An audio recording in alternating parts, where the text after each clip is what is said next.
Bonjour à toutes et tous et bienvenue dans No Spoil, votre rendez-vous ciné et série en collaboration avec Allociné. J'ai le plaisir d'avoir sur le plateau un plateau toujours de qualité et cette semaine des nouveaux visages. Mais on va commencer évidemment par Allociné. Comment ça va, Mégane ? Ça va très bien. Et toi ? Ça va très bien, on sort de la Paris Games Week, du coup c'était un petit peu intense, mais ça s'est quand même très bien passé. Tant mieux. Donc on est content. Mégane, aujourd'hui, pas mal de sujets, et notamment évidemment celui qui te concerne à la fin de l'émission. Ta rubrique, c'est celui du journal des sorties. Alors on est sur quoi ? Une activité un peu chargée ou comment ça va ? Non, franchement ça va, c'est soft cette semaine, tant mieux, parce qu'après avant on a eu 2 semaines assez chargées que j'ai dû... les 2 semaines que j'ai dû condenser en une seule émission, donc ça a été sportif, donc cette semaine ça va, c'est chill. Ça reste tranquille. Il y a des grosses sorties, puis après des petites choses à grignoter par-ci par-là. Ok. Voilà. Donc je rappelle, le journal des sorties, ce sera en fin d'émission. Marie Palot, bonjour. Oui, bonjour, ça va ? Bah écoute, ça va très bien. De retour aujourd'hui, notamment pour nous parler, tu viens avec une petite chronique. Effectivement, une chronique post-Halloween, mais on aime faire durer le plaisir et en ce moment ça cartonne plutôt bien l'horreur, donc j'avais envie de vous parler du slasher. Voilà. Le genre slasher, et pourquoi ? Parce que le sujet du jour sera dédié aux héroïnes de films d'horreur, des Scream Queens, aux vraies héroïnes qui se défendent et juste pas qui subissent les événements.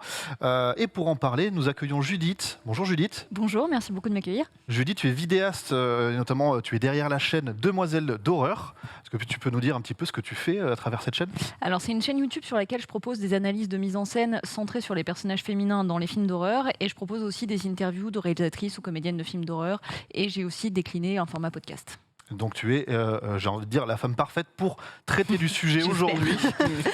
En tout cas, c'est, on va dire, oui, c'est ton fond de commerce. C'est vraiment et l'horreur et la personnalisation des personnages féminins à travers les films d'horreur. Voilà, pour moi, l'horreur, c'est vraiment un genre très féminin, plus que les clichés veulent bien laisser entendre. Vraiment un genre dans lequel les réalisatrices et les personnages prospèrent le plus. Donc pour moi, c'était important de remettre un peu les femmes sur le devant de la scène dans ce genre-là en particulier qui m'a toujours passionnée. Et ben ça tombe bien, c'est vraiment le sujet du jour. Ce sera à peu près en milieu d'émission. Avant de ça, évidemment, il y aura les news. Et aussi, pour ça, je suis content d'accueillir mon ami Ted. Comment il va ? Ma foi, en pleine forme, de retour de cette PGW intense. Là, j'ai failli arriver à la bourre, mais je suis là en temps et en heure. Et ça m'a fait plaisir de savoir que tu as invité la plus grosse flippette du game pour une émission spéciale horreur.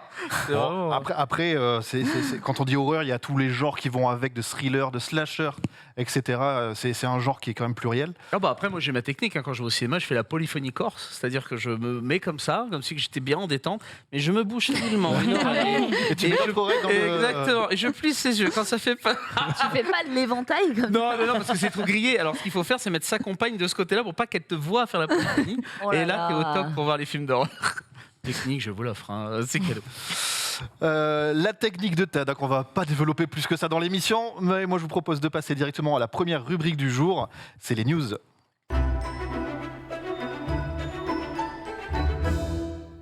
Évidemment, il y en a un que j'ai pas présenté, c'est mon ami Michel. Oui. Hey, voilà Michel qui est toujours avec nous, bien sûr. Comment tu le vends ? Hey, Michel, il est détente. Michel, donc de Et les lunettes Allociné sont aussi. réparées. T'as vu ça ? Quand même. Bien joué. On pense évidemment à notre cher Michel qui lui n'est pas là aujourd'hui. Attends, je vais faire ça, histoire qu'il soit dans le cadre. Ok. Voilà, mais qui revient dans pas longtemps avec nous. Les news, je disais. La première des news, je vais me tourner vers toi, Mégane, puisque tu vas nous parler d'Henri Cavill. Oui, c'est la grosse annonce qui a fait l'effet d'une bombe ces derniers jours. C'est le départ d'Henri Cavill de la série The Witcher. Donc ça a fait l'effet d'une bombe, les fans sont pas très contents, voire même très très très mécontents, puisqu'ils ont dévasté, tristes, tout ce que vous voulez. Ils veulent même faire annuler la série, ils sont très colères contre Netflix, ils ont lancé une pétition, c'est vraiment le bazar.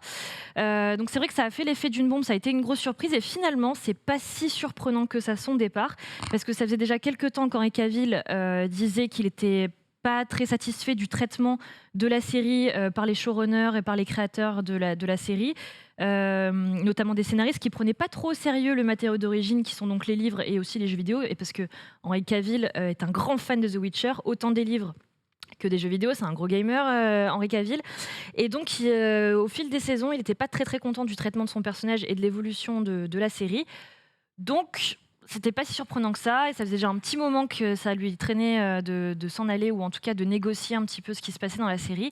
Et donc là, le coup près est tombé. Il a dit je m'en vais, je prends mes valises, je me casse. Et il va laisser sa place à quelqu'un d'autre à la fin de la saison 3, qui est déjà tournée, qui arrivera à l'été 2023 sur Netflix. Un autre acteur donc, va prendre sa place, et c'est Liam Hemsworth, donc le frère de Chris Hemsworth, alias Thor. Donc voilà, c'est lui qui prend la place d'Henry Cavill pour incarner Geralt de Rive à partir de la saison 4. Est-ce qu'il fera le taf ou pas ? On ne sait pas encore. On ne l'a pas encore vu en costume. On n'a pas encore vu ce que pourra donner cette saison 4. Donc il faudra se faire un avis quand les épisodes seront sortis. Mais c'est vrai que sa nomination n'a pas fait que des heureux et des heureuses. Donc on verra ce que donnera Liam Hemsworth. Après, c'est vrai que Henry Cavill, il va être bien occupé. Donc finalement, son départ, c'est un peu Il avait un je plan dirais B. pas un mal pour un bien, parce qu'effectivement, il était quand même plutôt bon dans son personnage dans The Witcher, mais il va retrouver un autre personnage aussi grand que si ce n'est plus grand même que Geralt de Rive, c'est Superman, parce qu'il renfile son costume de Superman. Je sais pas si je peux parler de Black Adam. Je pense qu'il y a un peu Il y de a prescription. Je pense que il y a eu des spoils partout. ça a fait tourner sur les réseaux. Je pense que je peux en parler. Tu peux y aller. Voilà, on va crosser le no et on va faire spoil. Puisqu'il a déjà renfilé sa cape, c'est plus une surprise. Dans la scène post-générique de Black Adam, voilà, donc Henry Cavill reprend son personnage de Superman, et puis là, il va pouvoir discuter un peu avec DC Comics, et notamment James Gunn, qui a repris le gros bébé qui était le DCU, donc pour discuter un peu de l'avenir de Superman, quoi. Donc, Oui, James Gunn devient le Kevin Feige c'est ça, de Marvel. DCU. Voilà, le Kevin Feige, donc qui est le big boss des studios Marvel. James Gunn prend est un peu l'équivalent chez DC. Donc, alors, si on revient là sur cette histoire quand même de départ de The Witcher, déjà, est-ce que vous aviez regardé la série The Witcher ? Pas du tout, oui, un peu. Ouais. Marie, déjà ? Oui, un peu déçu, parce qu'encore une fois, comme tu disais, Henry Cavill, c'est un mec qui aime vraiment, genre je le suis sur TikTok, il y a des TikTok de lui en train de monter des tours d'ordi, je peux te dire que ça Mais passionne. les tours d'ordi, et il En parle des Marcel. figurines noires. Ouais, il est fan de Warhammer. Le mec Ouais, est ouais. fabuleux, c'est le geek qu'on rêverait tous d'avoir, tu vois, comme pote. Et plus si affinité. Mais du coup, un peu décevant, parce que c'est un mec qui, du coup, connaissait cet univers, insufflait sa sensibilité, etc. Moi, j'ai appris à aimer The Witcher aussi avec Henry Cavill dans la série. La série m'a poussé à jouer au jeu, etc. Donc, ouais, c'est un peu décevant. Yes, il est rapide. J'adore. Pour réactif les en régie, ordinateurs. bravo. J'adore les PC. Mais Très du joli coup, rideau, Henry Cavill, on retiendra. on lui pardonne. On lui pardonne. Mais il est anglais, non ? oui, il est Oui, bilingue. voilà. T'as l'explication des rideaux.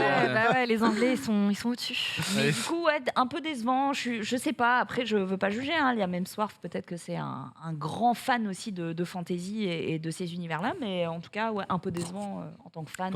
D'entendre ça, ouais. Alors j'ai quand même appris, c'est c'est une info à prendre avec des pincettes, mais apparemment Liam Hemsworth faisait partie des seconds choix de Netflix à l'époque, quand ils Si cherchaient leur jamais. acteur principal D'accord. pour The Witcher. Les trois candidats restants étaient Henry Cavill, Liam Hemsworth et Sebastian Stan, apparemment. D'accord. Donc, Bon. il sort pas de nulle part non Il sort plus. pas de nulle part. Liam Hemsworth, voilà. Julie, t'as regardé un petit peu The Witcher ? Oui, Tu j'avais connais l'œuvre un peu J'avais regardé la première saison parce que je suis une grande fan du jeu, enfin le 3 et les DLC qui vont avec. Je connais pas tout l'univers, j'ai pas lu les romans et tout. C'est vrai que le 3, malgré certains défauts, je suis accro à ce jeu et je le fais régulièrement. Mais moi, je voulais Nicolas Coster-Waldau dans le rôle, donc j'ai été déçue dès le départ, j'avoue. Et en fait, j'ai pas accroché, j'ai pas du tout eu le sentiment de me retrouver dans l'univers que j'aimais dans le jeu, donc j'ai pas poursuivi après la première saison.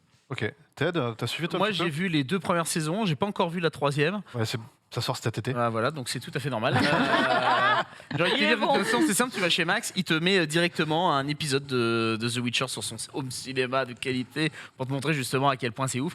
Et c'est vrai que The Witcher, ça bastonnait pas mal, il y avait pour moi un bon fond. Après avoir un changement d'acteur, pourquoi pas. J'avoue que d'habitude, je suis très attaché aux acteurs.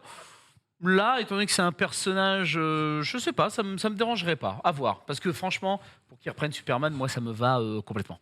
Voilà. Pour le coup, moi, j'avais imaginé Mads Mikkelsen pour jouer Witcher, enfin pour jouer Geralt. Ah ouais. Parce que normalement, dans les bouquins, ouais. il a une gueule.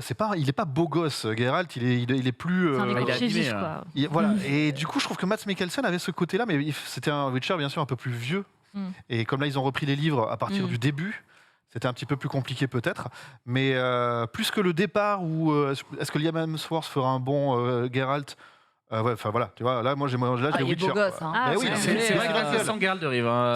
C'est une autre gueule, enfin voilà. Et plus que Liam Hemsworth ou pas Liam Hemsworth, parce que je pense que voilà, il fera le taf. Enfin voilà, c'est pas le premier acteur du coin. Tu vois, il y avait de la lumière, on l'a pris lui. Non, c'est plutôt les raisons qui motivent le départ qui me font un peu peur parce que Oui. les remarques que j'avais à faire sur le show sont un peu les mêmes que celles qui poussent Henry Cavill dehors, c'est-à-dire le respect assez léger de l'œuvre principale et l'œuvre originale. Donc bon, on va voir après vers où ça va. Merci. C'est un peu inquiétant parce qu'il y a même un des scénaristes qui a quitté le navire aussi parce que justement il disait que les scénaristes s'en foutaient royalement des livres et qu'ils s'en moquaient même un peu. Donc bon, voilà. Pourquoi prendre Ouais. une œuvre pour... Enfin bon, moi, je On comprendrai difficilement, mais ça, on l'a déjà verra vu sur bien les la autres saison pouvoirs 3. aussi. Oui, c'est ce que. Oh, mais tu me l'as tellement haut, t'es de la bouche, celui-là. Exactement. Merci Megan pour ce petit coup de projo sur l'évolution donc, de la carrière d'Henry Cavill. Je me tourne vers toi, Judith. Judith, tu voulais nous parler du prochain Scream. Oui, en fait, on a appris très récemment là que la date du prochain Scream était avancée. Donc, en fait, il y a pas mal de choses qui se jouent au sujet de la sortie de ce prochain Scream, donc qui sera le 6e officiellement. Parce que déjà, il y a eu des effets d'annonce il y a quelques mois où on apprenait que Neve Campbell ne voulait pas reprendre son rôle parce que, de ce qu'on comprenait, le chèque qui lui était proposé était un petit peu trop ridicule par rapport à ce qu'elle apportait à la saga. Donc ça a fait tout un tollé. Et en fait, ça a fait tellement de bruit que des gens sont restés sur cette info, alors que depuis, en fait, on a appris que si elle allait reprendre son rôle, qu'apparemment, elle avait eu le droit à un meilleur salaire et la promesse que son personnage aurait davantage d'importance dans les prochains films. Et du coup, là, un peu nouveau, coup de théâtre, c'est peut-être un peu exagéré, mais la sortie est avancée. Alors que d'habitude, les films sont reculés. Ouais. Là, on passe donc du 29 mars au 8 mars 2023, ce qui est quand même très rapproché par rapport à la sortie du précédent. Alors, je ne sais pas trop ce que ça veut dire parce que le précédent, moi, je lui ai trouvé des qualités, mais bon, évidemment qu'on est quand même bien loin du niveau du premier et des tout premiers Scream. Donc, voilà, c'est peut-être un peu inquiétant. En même temps, j'ai envie de faire confiance à ces réalisateurs qui ont quand même proposé des choses intéressantes dans leur carrière et même dans le dernier volet. Mais voilà, je ne sais pas ce que ça va donner. Peut-être qu'elle a sauvé le destin de son personnage dans l'histoire. Hein. Peut-être, j'espère qu'elle restera. Il y a quand même une mouvance un petit peu de tuer l'ancien pour pouvoir proposer de nouvelles choses. Hein. Et peut-être qu'elle n'était pas en phase avec ça aussi. Je ne sais pas si c'est, tu vois. Je sais pas. Alors peut-être, effectivement, c'est envisageable, mais auquel cas elle aura eu raison de se battre parce que je comprends pas. Le principe de Ghostface ne peut pas exister sans moi, sans Sidney Prescott. Donc en fait, sans Neve Campbell, il n'y a pas de Scream pour moi, c'est sûr. Même avis du côté de Ted. Moi, tu connais mon opinion sur les multiples suites de films d'horreur. À un moment donné, c'est même plus on va regarder. Là, c'est parce qu'il y a encore des masques qui se vendent à Carouf qui font des films. Enfin, tu dis, à un moment donné, c'est terrible. Moi, je Scream encore plus que les autres. Enfin, même non, Halloween. ça va, mais je suis pas non. d'accord parce que Scream c'est la saga horrifique la plus cohérente qui Oui. existe. Quand tu Ah vois bah. tous les autres qui ont eu des sorties des TV ou des suites et des reboots et machin, Scream a au moins l'intelligence d'avoir quand même une cohérence sur tous les films qui sont sortis. Il y a les films de requins quand même derrière, hein, en niveau de. Oui, bien sûr. de Ce carton qui n'est pas le cas papa. d'Halloween par exemple. Oui, ne parle Oui. pas des Dents de la Mer 3. Ça.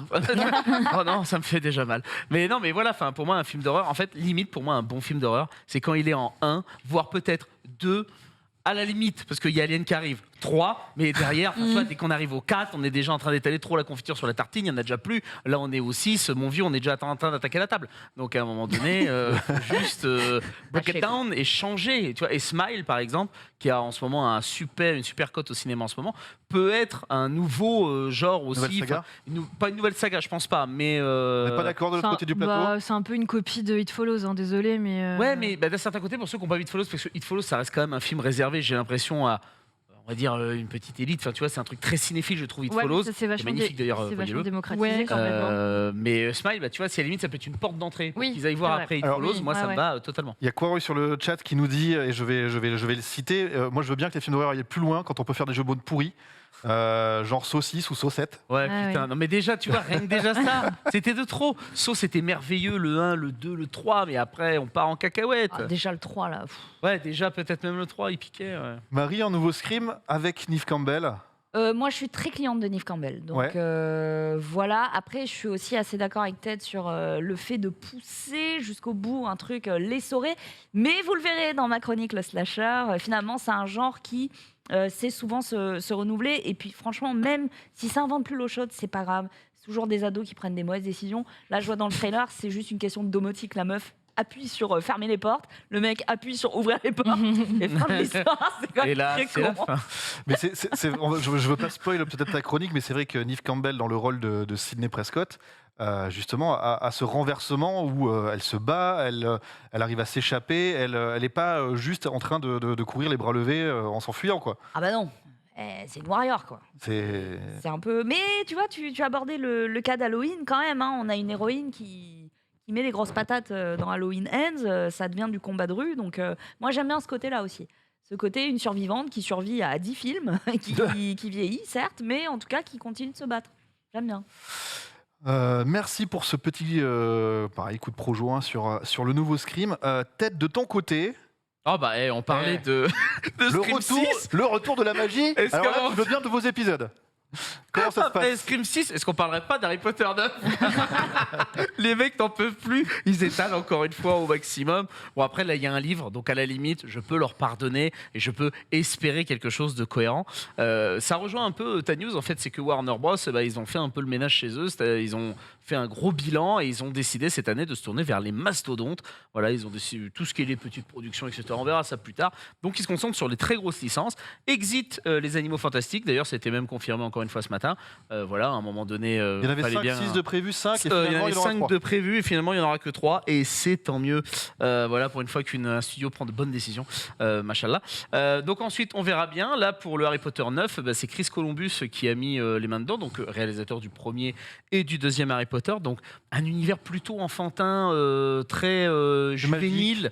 Magique, comparé effectivement, de toute façon c'est simple, Harry Potter grandit, donc plus il va vers l'adolescence, plus ça devient sombre, plus les choix sont compliqués, etc. Donc là, on parlerait quoi? D'une suite, d'une nouvelle génération? Alors, on parlerait finalement d'une nouvelle génération parce que ce seraient les enfants potentiellement d'Harry Potter, de Ron et de Malfoy qui seraient donc à Poudlard. Alors, ça serait issu directement du livre L'Enfant maudit, qui est également une pièce de théâtre qui est jouée en ce moment à Londres. Et j'ai appris ça avec Max qui est parti à New York à Broadway. Donc maintenant, hâte de voir qu'elle arrive en France et de découvrir un peu cet univers. Moi, je l'ai lu le livre. En soi, ça mérite effectivement son petit retour. Après, il y a beaucoup de voyages dans le temps, donc j'ai un peu peur parce que beaucoup d'acteurs nous ont déjà malheureusement quittés très récemment. On peut parler tout simplement d'Hagrid, de Robbie Robbie Coltrane. Ouais. On avait Alan Rickman qui faisait Rogue. Enfin voilà, on a quand même des acteurs emblématiques de la saga qui ne sont plus là. Et j'imagine que voilà, Maggie Smith qui joue McGonagall, malheureusement, vu son âge, va pas tarder non plus. Enfin, Oh je non, ne lui souhaite pas. mais ne pleure pas, là. On va toucher du Mais bois. elle est on va- magnifique. non, mais- la pauvre. mais c'est là, magiques, voyons. elle a des pouvoirs magiques. Mais non, mais c'est vrai, c'est la réalité du terrain. tu vois, En ce tout genre cas, de elle peut aussi décider avec son âge juste de ne pas vouloir re-signer pour une saga ou ce genre de choses. Ouais, mais s'ils reviennent dans le temps, à l'âge où Harry Potter était à l'école, c'est compliqué de ne pas mettre ces héros-là. Bon, même si, de toute façon, ils font pas partie de tous les films. McGonagall, on l'a pas vu dans tous les films, presque, par exemple. Voilà. Mais bon, c'est vrai que ça fait... va falloir qu'ils se dépêchent, tu vois. Donc après, ils sont en train de voir avec J.K. Rowling comment ça peut s'organiser. Ils sont en train de voir avec les acteurs principaux, qui à la base étaient contre, mais finalement, certains reviennent en disant oui, mais c'est que les acteurs de Star Wars, ils sont venus 20 ou 30 ans plus tard. Donc pourquoi pas Harry Potter, on pourrait le refaire aussi. Bon, je pense qu'à un moment donné, il y a aussi un petit coup de faf. Ça fait longtemps qu'ils n'ont pas tourné les 3 Lascars, là, mais donc à voir ce que ça pourrait donner. Donc Harry Potter 9, pourquoi pas. Judith, un Harry Potter 9 tiré de l'enfant maudit. Alors, motivé, pas motivé? pour dire poliment, vraiment, j'en ai rien à. Pas de. vraiment. Voilà, slash no care. Harry Potter, moi j'aimais ça quand j'avais 11 ans à la sortie des 2 premiers, qu'effectivement dans l'univers de Chris Columbus, je trouve que c'était magique, enfin voilà, noëlesque, tout ce que vous voulez. Depuis, Ça, t'es passé à côté, c'est pas ton truc. oui, non, Ok. vraiment. Ok. Du coup, Ça, Marie, c'est parce que toi, je dis sais que t'es une Scream 6, fan. c'est de la merde. Ouais, voilà, fan, hein. exactement. Marie, t'es fan de l'univers. Moi, hyper fan aussi.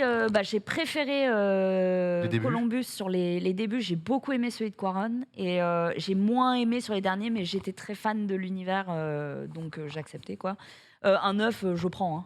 Clairement, je prends. Je me suis abonné à Slash pour prendre le documentaire. Je prends tout ce qu'il y a à prendre. Donc clairement, oui. Donc toi, t'es oui. Et Megan, tu vois ça avec quels yeux?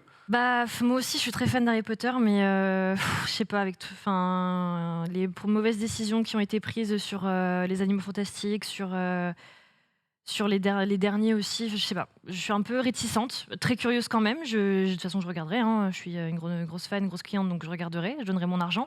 Mais quand même des réticences. Il faudrait vraiment que ce soit bien réfléchi, bien pensé. Et je sais pas. Bah, lui. En fait, moi, je pense qu'il faudrait quand même peut-être s'affranchir de ces personnages-là et proposer quelque chose de nouveau. J'aurais bien vu, moi, une série, par exemple, sur HBO Max, sur d'autres personnages qui La reviennent à création de Poudlard.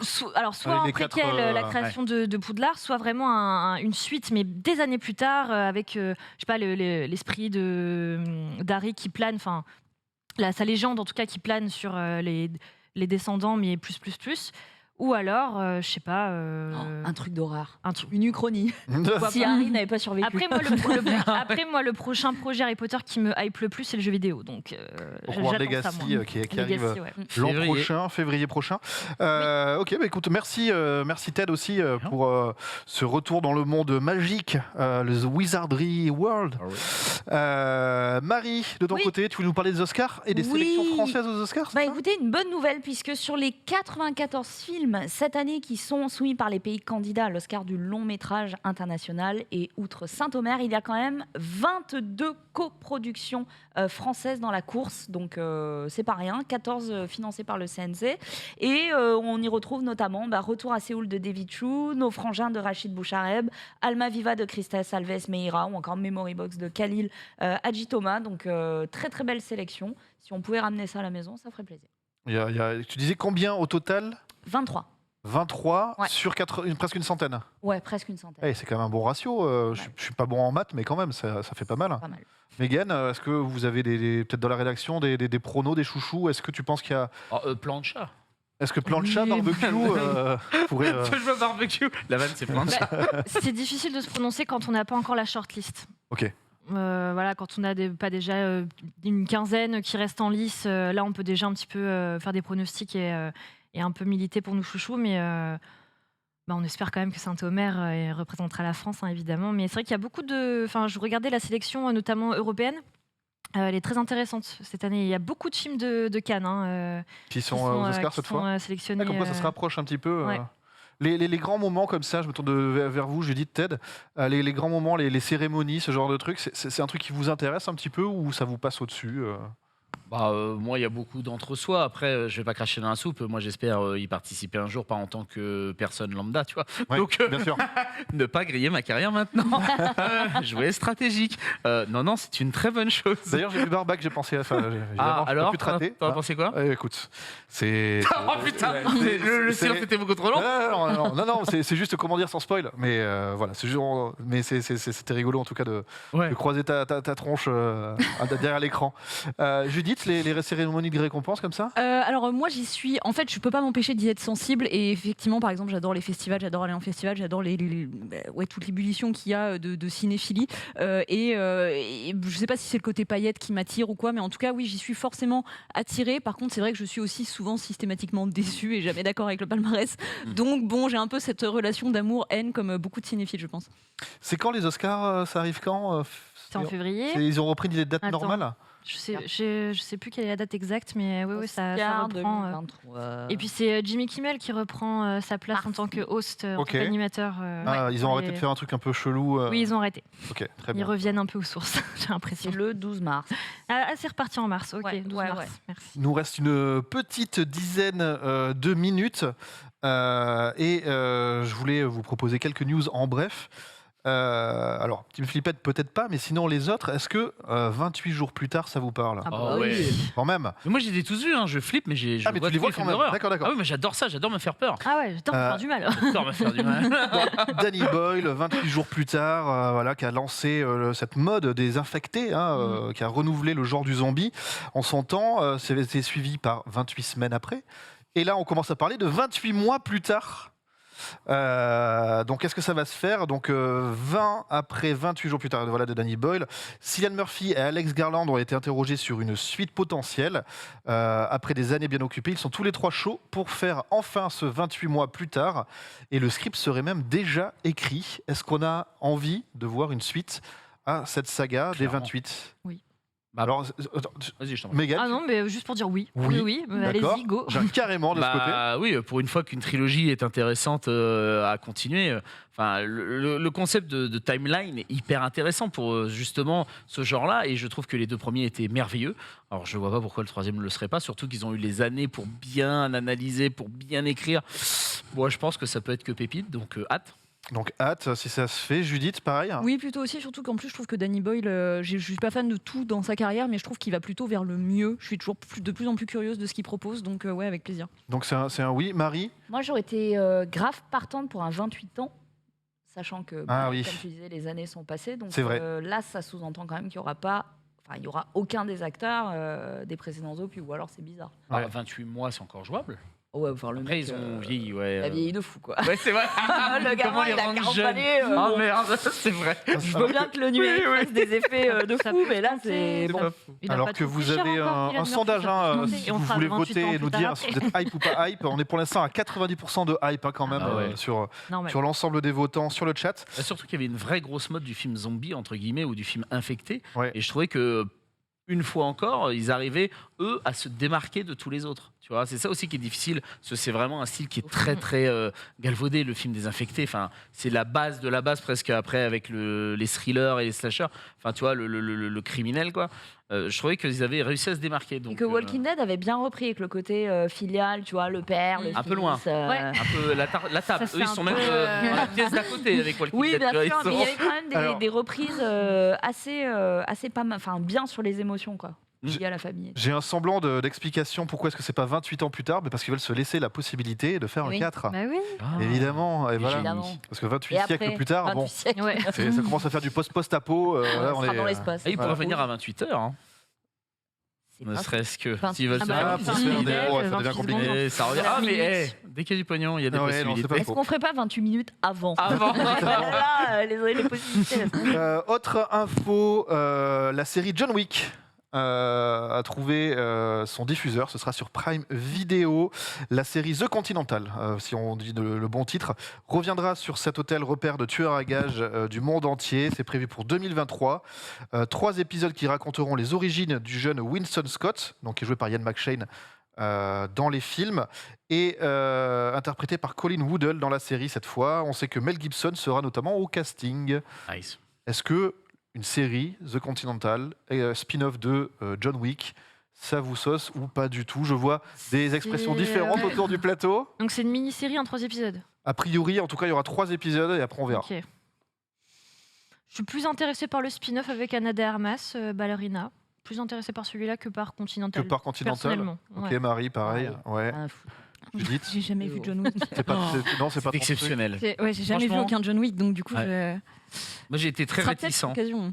à Ce regarder. sera les peut-être John Wick. l'occasion Ah oui. de rattraper. J'ai cru comprendre qu'il y avait un chien qui mourait, alors j'ai pas envie. Oui, c'est le Oui, début. c'est le bah, premier. ouais, ouais, c'est le Ouais. début. Ça, Et- ça- et- ça calme. ça Et c'est calme. un chien qui est vraiment tout mignon. Oh, mais non, non, mais mais je peux mais pas, non, quoi. je peux pas. Mais si, elle voudrait j'y jamais fait la même une regarder. léchouille juste avant, vraiment, c'est... Toi, t'as jamais regardé avec ses Full Metal grands yeux. Alchemist, alors. Si, Oui, non. si je vous dis Robin des Bois, vous pensez à quoi comme film ou comme série? Russell Bah, Crowe. Russell... Russell Non, Crowe, Et c'est pas Kevin le- Costner. Kevin Costner, Bah oui, Kevin Costner. Mais Russell le Crowe. dessin animé. Mais parce gars, que je veux oublier. dessin Le animé. dessin animé parce que c'est le seul qui Celui vaille avec la le peine. renard Voilà. de Oh non, Disney. Kevin Costner, t'as pas aimé? Non. Et celui avec avec putain, le mec de Kingsman, là. Il est oui, marrant. il il est est incroyable. pas- c'est Il est quoi, ça incroyable. Mais celui-là, c'est du popcorn, là, c'est Attends. différent. Ah, il est Ah, horrible. ouais, ouais. Edgerton. Il y a eu un c'est pas Robin peur, des ça. Bois avec qui? Avec Ouais, Taron Egerton. Taron Egerton. Horrible. Oh, dur, c'est quoi Atroce. ça? Et il y a du kung-fu et tout, c'est génial. J'ai raté. Ah Bah ouais, voilà, non. bah voilà, bon bah déjà c'est bon. C'est pour ça. Donc tout ça pour vous dire qu'il y a un long métrage qui va être réalisé par Ludovic Bernard, qui s'est illustré avec L'Ascension, Mission Pays Basque ou Au bout des doigts. L'ambition de ce nouveau Robin des Bois est immense, comme le déclare Mathieu Tarot d'Albertine Productions. Après Errol Flynn, le renard de Walt Disney et Kevin Costner, notre souhait est d'apporter une touche française à ce héros des temps modernes. Mhm. On avait déjà eu en France la comédie Robin des Bois Oui, avec Max Boublil.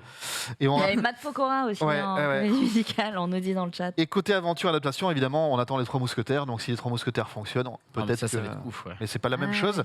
Un Robin des Bois, donc made in France. Alors là, ça donne quoi comme expression sur les visages? Il y a ça souffle du côté de Marie, ça souffle du nez du côté de Mégane, ça fait la grimace du côté de Judith, et Ted est encore plus explicite. Très bien, je passe à la suite. Ah, l'enfer. Qui a regardé The Watcher sur Netflix? Oui. Ouais. Attends, The Watcher. Watcher, c'est les gens qui habitent dans une maison hyper chère. Et il y a un ils stalker reçoivent qui du, est, Ils reçoivent du courrier. du courrier. Non, j'ai regardé les 20 Non. premières secondes et j'ai arrêté. Et t'as arrêté? Ouais, Ouais. ça m'a mis mal à l'aise. Ça t'a mis mal à l'aise parce que En tiré 20 d'une histoire secondes. vraie, hein. Ah ouais? Tiré d'une Mais parce histoire que vraie. le vieux qui habite au 7e, je l'aime beaucoup, mais il fait souvent ça. Il glisse des mots sous la porte. Oh, Ah. Du coup, dur. j'ai senti un truc. Une liaison. J'ai fait non, j'arrête. Eh bien, sachez qu'il y aura une saison 2. Voilà, donc je rappelle, tiré d'une histoire vraie, la série The Watcher a passionné les foules sur Netflix, si bien qu'une saison 2 va voir le jour. Une série donc, qui a été estampillée Ryan Murphy, évidemment, qui en ce moment est aussi derrière Dahmer. Donc, qui a Il est prolifique. pas mal de succès sur Netflix en ce moment. Les deux sont d'ailleurs inspirés de faits réels, etc., etc. On ne sait pas du tout si ce sera une suite à la saison 1 ou si ce sera le même genre de une série plutôt anthologique, comme il a l'habitude de faire De toute à façon, je travers vois pas ce qu'il pourrait American. faire Horror Story. comme suite, puisque l'affaire n'a jamais été élucidée. En tout cas, Et je puis parle de qui- The Watcher. Oui, puis Donc ce serait que de la spéculation, donc ce serait complètement ridicule. Déjà qu'il invente des choses par rapport à cette histoire. Donc, puis en plus, là, désolé, mais The Watcher, c'était vraiment très, très, très en dessous de Dahmer, par exemple. ça ou commence bien. ou Watcher, d'autres mais, séries que Ryan Murphy a pu faire, notamment la toute dernière saison d'American Horror Story qui est actuellement diffusée sur Canal+. American Horror Story NYC, Oui, qui est très très bien. Ouais. Vraiment rattrapez-la, elle est super et tout. Alors que The Watcher, vraiment, ça fait partie de ses moins bonnes séries. Et donc tu le disais, ouais, Dahmer qui va... Enfin, Monstre, parce qu'en fait, c'est le titre original de la série, c'est Monstre, Jeffrey Dahmer, machin. Donc là, qui va devenir une anthologie avec 2 autres saisons. Et donc, chaque saison aura son tueur en série. Donc je sais pas sur quoi il va partir encore. Je sais pas s'il va nous ressortir du Ted Bundy ou du John Wayne Gacy, je sais pas. Il n'y a pas un tueur en série qu'on voit dans la série Dahmer, justement. Bah, John Wayne Gacy, justement, Le le celui qui tueur s'habille en clown, là. Je clown. pense qu'ils t'ont fait un petit clin d'œil un peu gros pour te dire Ouais, la un suite, petit elle est là. teaser. Attends, c'est un MCU à part entière. Quoi. C'est un peu l'idée Ah bah, du l'univers de serial Ryan killer. Murphy, ouais, c'est un peu. Ouais. C'est un peu Les serial ouais. killers sont et ma série. Tu vois, c'est un peu tendu. Autre news, ce sera la dernière pour ces news en bref. Elle est autour du coup de gueule de Sylvester Stallone sur Creed 3. Ah. Déjà, Ah, Creed, oui. est-ce que vous avez suivi un petit peu donc, cette suite à la saga Rocky? Oui. Bah, Trop, Bof, trop. oui, oui. un peu, Bah, ouais. Ouais, moi. Le premier était bien, le 2 un peu moins. Là, donc le 3 est en projet, il sera entièrement réalisé par Michael B. Jordan lui-même, et Sly n'est pas content. Ah, c'est normal. Sly n'est pas content parce que Rocky ne sera pas dans le film, déjà. Et selon l'interprète L'affront. donc, de Rocky, Jordan emmène la saga dans un espace très sombre, prenant un chemin très différent de la manière dont lui-même perçoit les personnages et la franchise. Attention, j'ouvre les guillemets, c'est le coup classique, il picore quelques aspects de Rocky par-ci par-là, sans même me demander mon avis ou si je veux en être, déplore Stallone, faisant aussi référence au spin-off sur Drago, qui est aussi en développement. Du coup, ce Creed 3, est-ce que oui, non, il y avait de la place pour un Rocky? Je sais pas, moi j'ai pas suivi Creed, donc...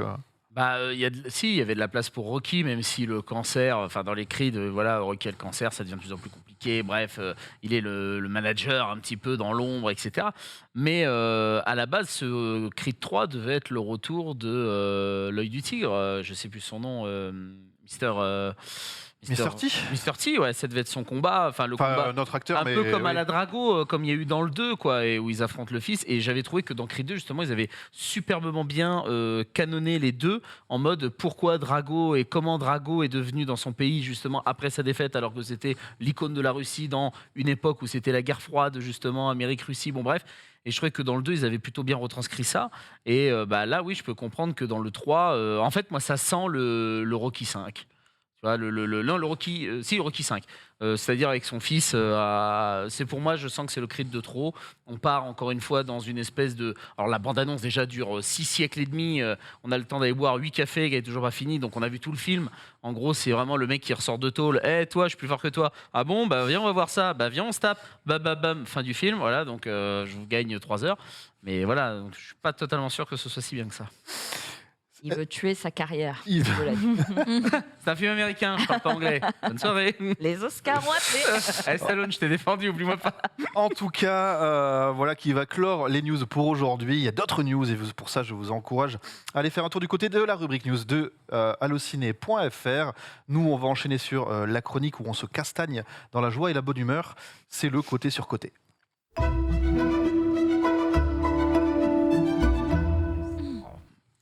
Côté sur côté, à l'occasion donc des 25 ans de Alien 4, on va revenir sur la saga Alien. Est-ce qu'elle mérite son succès ou est-ce qu'elle est quand même un petit peu surcotée? J'adore. Bah Marie, qu'est-ce que t'en penses? Marie qui n'a pas vu tous les films, voilà, c'est ce qu'elle nous disait un petit peu en off. Peut-être qu'après ma grossesse, il y aura une sensibilité vis-à-vis de... J'ai jamais accroché. Jamais. Non. Ah ouais. Donc pour toi, c'est surcoté. Tu fais partie de la team surcoté. Ah non, je dis Non. pas que c'est de la merde, ou c'est juste je n'ai pas eu l'envie de regarder. Et la seule fois où on m'a un peu obligée, je vous ai expliqué en off qu'il y a une meuf qui court en ligne droite. Mais ça, en c'est salon. Prometheus pour le coup. J'ai pas trop accroché non plus. Ok. Donc c'est la seule chose que je connais d'Alien et puis mon fils, quoi. Donc peut-être que maintenant, en 2022, ça me plairait. Alors qu'un sondage va s'afficher sur du côté du chat pour savoir si vous trouvez que Alien, la saga, mérite son succès ou si c'est un petit peu trop surcoté. Avant de vous demander de développer, je vais vous demander de vous positionner un petit peu. Megan, plutôt team surcoté ou plutôt team Team côté. team coté, Mhm. donc team, ça mérite son succès. Oui. Judith, Plutôt mérité aussi. plutôt mérité aussi. Ah, moi aussi. Et toi aussi. Je vais Bon, faire voilà. l'avocat- Alors, Allez, Ah, Et Je- c'est la fin du match. Alors, je vais faire l'avocat du diable, si vous le voulez. Ah. Je vais jouer le rôle du. Je vais essayer de vous contredire. Alors, dites-moi pourquoi est-ce que vous trouvez que Alien mérite son succès? Qui prend la veux parole? commencer? Judith. Alors, moi, je parle surtout du premier. Le premier, je le trouve absolument excellent. Je défends un petit peu moins les autres, même s'ils sont tous intéressants, chacun à leur manière. Le premier, je trouve que c'est vraiment une incroyable leçon de mise en scène. D'ailleurs, j'avais consacré une vidéo au personnage de Ripley dans le premier film. Moi, je trouve que c'est un film avec une grande portée philosophique et qui a une manière d'écrire son personnage de Ripley qui est passionnant et surtout de la mettre en scène et surtout dans la séquence finale. Alors, du coup, c'est pareil, je vais pas trop spoiler parce qu'il reste encore des personnes qui nous regardent qui n'ont pas vu Alien. 79 quand même, bon. Bah après, regarde, il y a Marie. prescription. Il y a Marie qui l'a fait. Oui, bah alors voilà, Ouais, mais oui, c'est Ouais. vrai. il y a, dans la séquence finale, je suis fascinée par la manière dont en fait on va opposer l'alien et filmer toutes les parties horrifiques, monstrueuses de son corps et mettre ça en parallèle au départ avec la nudité de Helen Ripley qui ensuite elle va s'armer avec la combinaison de cosmonaute qui avec tous ses tuyaux etc va finir par être mise sur le même plan que l'alien et avoir cette espèce de confrontation de titans et comme je le dis dans la vidéo pour moi c'est vraiment un film qui fait référence au mythe de Prométhée et c'est pas pour rien je pense qu'après il a fait Prometheus mais donc pour le premier film moi je le trouve brillantissime et je trouve que finalement Prometheus et même Alien Covenant ont aussi un certain intérêt si on suit ce chemin-là. Je suis juste moins cliente de ceux qui ont été faits par d'autres réalisateurs. Ok, alors ça, je vais donner la parole à Megan. Je sais que Cameron, c'est pas trop ta cam. Et non. Et du coup, c'est lui qui a fait le 2. Donc le premier, c'est on n'a pas trop de moyens, donc on suggère. Le 2, on a Ouais. les moyens, on montre. Ouais, du coup, ça me plaît un peu moins. Ça te plaît un peu moins? Bah, je trouve qu'il y avait beaucoup plus de charme dans le travail de Ridley Scott pour le premier. Et en fait, le 2 me plaît un peu moins, même si je trouve énormément de qualité dans ce film-là. Et en fait, moi, ce que je garde d'Alien, c'est quand même l'ensemble. C'est vraiment la franchise dans son ensemble. Parce que d'avoir des regards différents comme ça à chaque film, donc on a eu Ridley Scott, on a eu James Cameron, on a eu David Fincher et on a eu Jean-Pierre Jeunet. Malheureusement pour eux, en tout cas les deux derniers, les studios ont fait des coupes, n'ont pas été très sympas avec eux, n'ont pas trop respecté leur vision. David Fincher a renié le film. David Fincher a renié le film et je peux le comprendre. Parce que ça se voit que le film a été charcuté et que c'est pas, enfin le film n'est pas son director's cut comme on dit, donc c'est très triste, c'est dommage. Mais il y a tellement de bonnes idées qui foisonnent dans chacun des Aliens et donc je pense qu'en fait c'est une franchise avec laquelle chacun peut s'y retrouver dans un des films en fait. Parce que ça reste du survival, ça reste de la science-fiction, ça reste du cinéma de genre et de créatures. Mais il y a tellement, comme tu le disais, une portée philosophique dans cette franchise-là, autant sur la féminité que sur la renaissance, la maternité, sur le transhumanisme. Enfin, il y a tellement de problématiques et de thématiques intéressantes dans ces films-là. Et je pense qu'on peut chacun s'identifier ou en tout cas picorer des choses dans chacun des films. Parce qu'il y a des visions différentes, parce qu'il y a des problématiques différentes, mais on a quand même ce personnage, Ripley, qui est génial, une badass, un peu une scream queen, un peu... Pas dans le premier, mais... À certains égards, pas dans Ouais, le premier, à partir mais à du deux. certains égards dans la franchise quand on la prend dans son ensemble. Et c'est un personnage culte du cinéma, c'est une franchise culte du cinéma qui a tellement inspiré d'autres choses par la suite. Donc pour moi, oui, c'est une franchise qui est cotée. Et même Prometheus et Covenant, s'en Pas tire déconnant. pas trop mal. On a eu des suites, des spin-offs bien plus pourris que ça. Donc, clair. C'est surtout qu'on s'attendait peut-être à avoir le même niveau que les aliens et que du coup, Ouais. forcément, on est un peu déçu peut-être. oui, non, mais ça, c'est normal. En tout cas, 78% sur le chat, vous êtes plutôt du côté à la saga Alien mérite son succès. Je vais aller titiller un petit peu, mais c'est vrai que le 2 est quand même celui qui implante un peu les bases de la mythologie des aliens. Leur mode de reproduction, notamment, est beaucoup plus développé avec la création de la reine, vraiment. Et du coup. Moi, c'est surtout ça qui m'intéresse. Et les araignées, enfin, sont beaucoup plus. Les facehuggers. Ouais. Ils ont vraiment des scènes supplémentaires, etc. Dans le 3, l'idée c'est on a encore des moyens, mais on va essayer de trouver d'autres solutions, notamment de mettre les gens sans armes. Et puis il y a un rapport au mysticisme qui rentre un petit peu en Ouais. ligne de compte. Mais par contre, le 4, il est un peu éclaté. Bah, le Je fais exprès. alors, Je vous ai dit que non, je faisais l'avocat du diable. le 4, enfin, c'est pas Le qu'il 4, est. c'est du body horror, hein, c'est encore autre chose. Ouais. Ça explore des genres vraiment totalement différents à chaque film. Puis le problème, c'est qu'on prend Jeunet, et Jeunet, il voulait pas faire de film d'horreur. Il le dit plusieurs fois. Lui, il voulait surtout faire une comédie d'horreur noire. Et donc, ça envoie de la punchline à tir larigot. Ça emmener son acteur fétiche, j'ai oublié son nom, qui est un merveilleux acteur. Dominique Pinon. Pinon, ouais. Dominique Pinon, qui est incroyable. Donc dans ce film, ça traite aussi de la question de la génétique, parce qu'en fait, quand ils sont arrivés à la fin du 3, les producteurs se sont dit merde, on voudrait qu'elle revienne, on voudrait refaire encore un peu de bif sur elle. Comment faire? Et ils se sont tout de suite dit on est obligé de faire comme ce qu'avait dit finalement Sigourney quand elle est partie. Elle fait si vous voulez que je revienne, obligatoirement vous allez devoir repasser par justement le côté génétique, clonage Bah ouais. et compagnie. Et finalement, ça donne la scène pour moi la plus forte du film numéro 4, c'est quand elle découvre qu'ils ont tenté 7 fois de la Au moins, cloner, ouais. au moins 7 fois, et tu vois les résultats que ça donne, c'est assez horrifique pour le coup. Et moi, je trouve pas ça incohérent, justement, ce côté dans le 4. Je défends le 4, c'est quand même rare. De me dire qu'à l'intérieur d'elle, il y a quand même aussi une partie d'Alien. Et donc, c'est pour ça qu'il y a, par exemple, cette super scène où ils sont tous les deux enlacés, justement, parce qu'ils arrivent à se reconnaître et ils ont du mal à s'entretuer entre eux. Enfin, bref. Et justement, ça arrive à l'aboutissement final de la super créature mi-humaine, mi-alien. Bon, c'est là où peut-être ça déconne un peu, mais en soi, où est-ce que tu voulais que ça aille d'autre? C'est ça, en Mais fait, c'est plus moi, la son vraie design question qui que je me déconne, pose. peut-être. Peut-être le design déconne, et encore, parce qu'ils voulaient vraiment Jeunet faire une créature avec des yeux. Voilà, par exemple, on sait que beaucoup, c'est ça qu'ils ont critiqué, le côté trop humain et pas assez alien. Alors, Mais on, est t'as dans certaines- on est dans les années 90 encore, hein, quand même. Et Ça voilà. a commencé dans les années 70 et tout. C'est ça que et j'ai envie pour de dire. l'époque, ouais. Puis l'idée, c'était vraiment en plus d'avoir justement un design de créature qui dérange, qui soit pas Mais oui. confortable à l'œil, qui soit pas beau, qui faut soit que ce soit malsain. dégueu. Ouais. Et du coup, ça fonctionne pour ça, je trouve. Faut que ce soit dégueu. Ouais, ouais. ce soit- Et ce qui est bien dans les aliens, c'est que il y a deux publics qui peuvent s'affronter. Celui du premier, où vraiment on est sur le côté très horrifique, un peu à la Dent de la Mer, où on sait qu'il y a une créature, mais on va pas la voir souvent. À l'écran, je pense que ça doit même pas représenter 10 minutes de tout le film. Les Dents de la Mer, c'est pareil, le requin, on le voit succinctement. Bref, ça crée une espèce d'ambiance nébuleuse, obscure.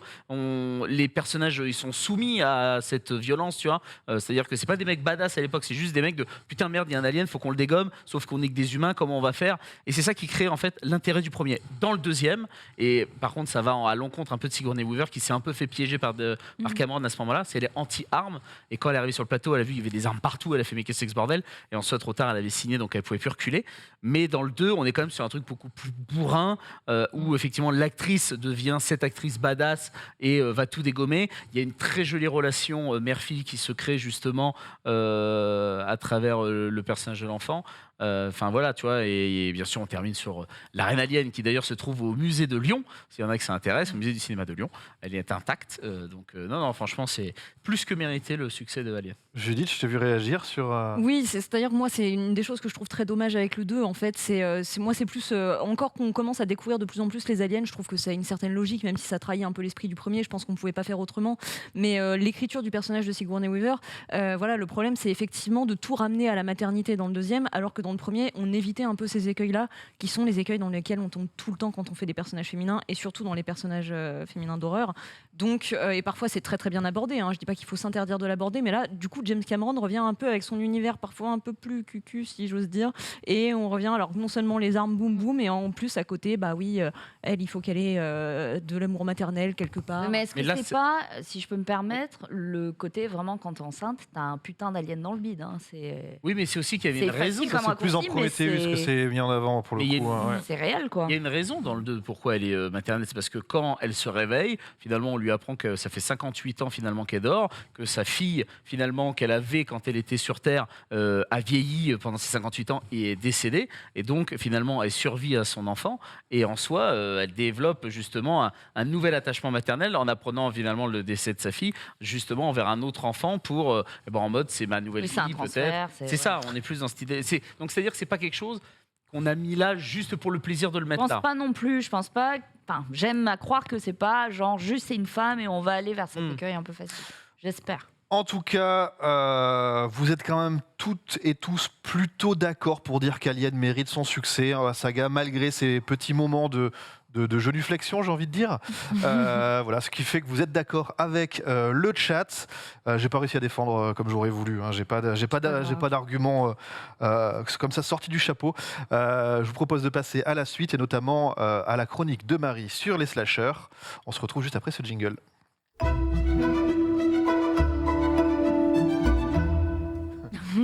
Mais on va y revenir peut-être dans le dossier sur les héroïnes de cinéma d'horreur. Et pour ouvrir ce dossier autour du cinéma d'horreur et du point de vue féminin dans les films d'horreur, Marie, tu voulais nous parler donc des slashers. Oui, alors je m'excuse, c'est quand même une chronique que j'ai écrite il y a 3 ou 4 semaines maintenant à l'occasion du dernier No Spoil, mais c'est toujours d'actualité. En tout cas, à l'époque, c'était déjà au sommet du box-office américain. Je parle bien sûr d'Halloween Ends, l'ultime itération de la saga.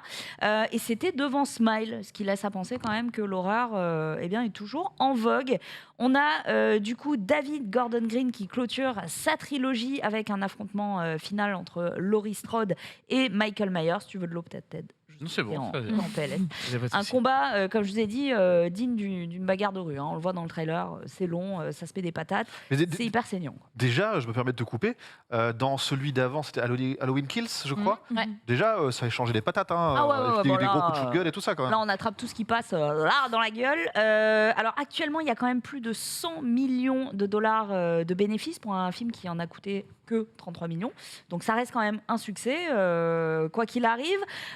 Pourtant, c'est quand même un peu en dessous des prévisions. Il y a eu une sortie simultanée du film dans les cinémas et sur la plateforme Peacock. Donc c'est encore une fois une nouvelle économie, un nouveau schéma qui fait que peut-être on a des chiffres un peu différents. Pourquoi pas? Mais en tout cas, c'était le film le plus regardé en 2 jours quand il est sorti sur la plateforme. Du coup, j'avais envie de revenir aux origines un peu du mal avec un film qui est sorti en 1978, évidemment. Halloween, le premier, hein, réalisé par John Carpenter, à l'époque seulement 30 ans à peine, un génie du 7e art. En tout cas, je trouve, aussi acteur, compositeur, une vision absolument 360 qui amène un grain un peu différent dans ses films et qui lui offre bien souvent, et je trouve que c'est mérité, le titre de maître de l'horreur. Dans sa filmo, on citera quand même The Fog ou encore Christine. À l'époque, il n'a réalisé que Dark Star, La SF et Assaut, un remake de Rio Bravo. Voilà. Donc, d'ailleurs, quand on parlait de Alien, j'ai pensé à Dark Star. Mhm. Peut-être un peu relié. Il faut préciser quand même que Halloween, la nuit des masques, a été tourné en seulement 3 semaines avec pas beaucoup dans les poches, hein, et ça rapporte quand même derrière 70 millions de dollars. C'est l'un des films les plus rentables de l'histoire en termes de ce qui a été injecté dedans et ce que ça a rapporté. Ça devient culte immédiatement. On en fait des livres, on en fait un jeu vidéo sur Atari. Alors pourquoi un tel succès? Vous me direz, un vieux mec avec un masque qui poursuit des ados dans une ville, est-ce que ça a fonctionné? Eh bien oui, ça a fonctionné parce qu'en termes de montée en pression, on n'avait peut-être pas fait mieux depuis Psychose de Hitchcock. D'ailleurs, John Carpenter prendra Jamie Lee Curtis dans le rôle titre, qui n'est autre que la fille de la dame sous la douche. Hein, petit clin d'œil. Vous connaissez la scène. Ça a été tourné en caméra épaule. Donc John Carpenter suit le meurtrier, mais aussi les victimes, pas à pas. Ça rajoute en tension. La musique, forcément, comme je vous ai dit, elle est signée aussi Carpenter. Le mec fait tout. Et ça rend le tout insoutenable. C'est très bien écrit, très bien réalisé, mais surtout, ça apporte une dimension qui sera citée régulièrement en termes d'influence. Un cauchemar subtil sur le secret et sur l'intimité. Pourquoi je vous parle d'Halloween? Tout simplement parce que ça a été l'une des inspirations iconiques de la plupart des slashers qui sont sortis les années d'après. On ne va pas parler des reboots et des remakes et des suites parce que c'est pas toujours au niveau, évidemment. Mais ça me donne envie plutôt d'aller du côté de Freddy Krueger, de Jason Voorhees, voilà, des des autres découpeurs d'adolescents. Alors le genre slasher obéit quand même à des codes. On a un tueur masqué, des ados débiles, n'ayons pas peur des mots. On aime bien que ça se passe en banlieue. Hein. Il y a un côté un peu On va faire 2 groupes de 1. communautaire. Voilà, on va se séparer. Ouais. C'est absolument pas safe. On va juste se séparer, il n'y a pas de réseau. C'est génial. Je reviens tout de suite. Voilà, je vais pisser Ah, dans le pas noir, mal. dans la forêt. Ouais, bonne idée. Communautarisme, donc réussite sociale aussi dans cette banlieue un peu chic et névrose. Beaucoup de névrose. Un slasher dans Desperate Housewives, perso, j'en rêve. Le slasher, c'est aussi un film donc avec des ados, mais pour les ados. Et à l'époque, c'est vraiment ce public qui est touché. On préfère voir des jeunes se faire déchirer la gueule plutôt que des vieux à l'heure du thé dans une salle de bridge. Vous êtes assez d'accord? Ça excite un peu plus. Pourquoi? Eh bien, parce que le jeune est dans sa tranquillité, dans la fleur de l'âge, il a toute la vie devant lui, et surtout, il ne prend jamais les bonnes décisions. Hein, on pardonnera plus facilement à Kevin, qui dira à ses potes, on se sépare, rendez-vous à la station essence, plutôt qu'à une mère de famille plutôt vigilante. Mais aussi, les jeunes, ils sont beaux. Comme je vous ai dit, ils sont pleins de sève, hein, pleins d'énergie. Et encore une fois, Jennifer, 18 ans, 90C, ça met un petit peu plus en émoi Kevin au cinéma que Monique, 80 ans, et les Robert à genoux, hein, n'est-ce pas? Ça permet aussi de rappeler à l'Amérique que le puritanisme sauve. À l'époque, je rappelle, dès qu'on fait la teuf, ça termine en boucherie dans un slasher, donc restez à la maison et faites vos devoirs, peut-être. Dans le slasher, évidemment, on ne tue pas au flingue, c'est vulgaire. Un bon vieux couteau bien aiguisé pour un maximum de tranches précises. Je vous recommande les Gialli de Dario Argento, si vous ne connaissez pas, hein, pour avoir une petite idée de la brutalité.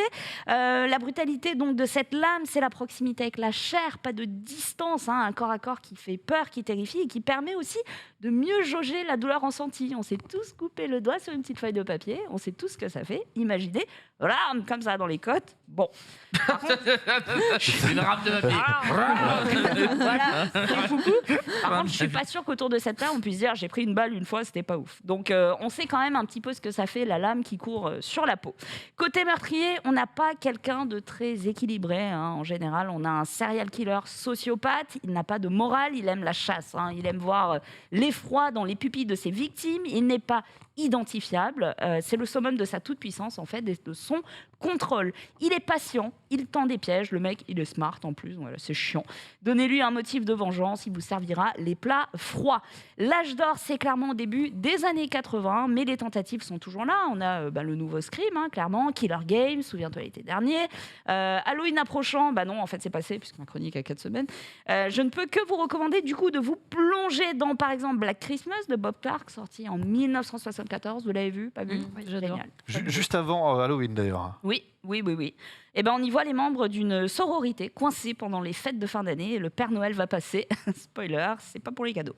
Au même moment, on a C'est aussi pour Massacre à couper la la tronçonneuse, dinde. qui est plutôt pas mal dans son genre oui. aussi. Oh oui, clairement. On a aussi Vendredi 13, évidemment, de Sean Cunningham. Si vous avez péché, vous ne vous en sortirez pas comme ça.